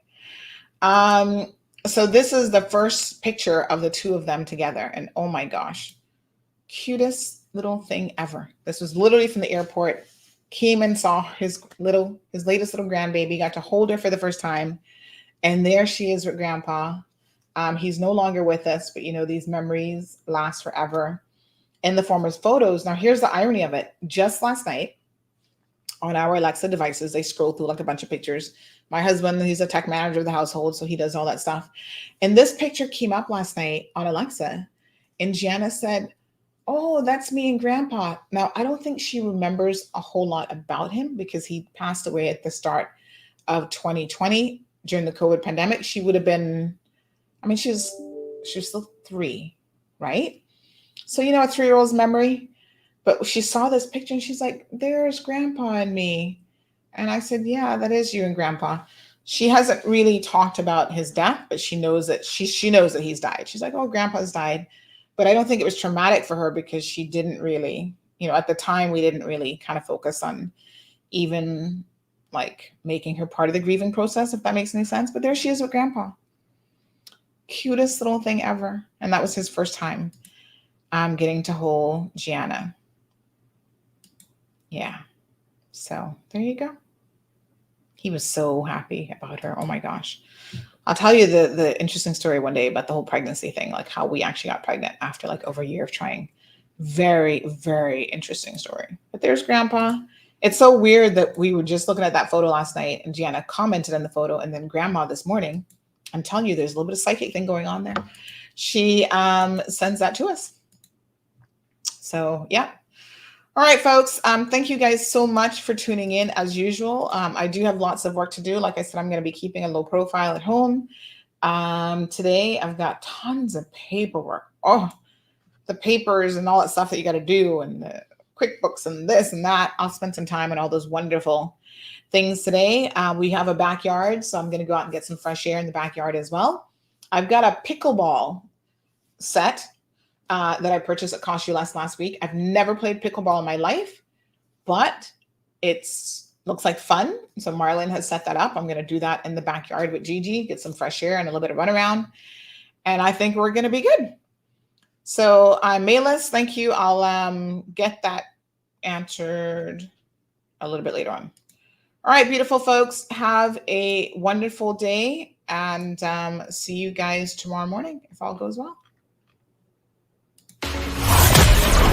Thank you for tuning in to another edition of The Cold Hard Truth. Make sure to check Facebook for showtimes and more information and the latest news at CaymanMarlRoad.com. Subscribe to our IG and Facebook pages to get the latest happenings.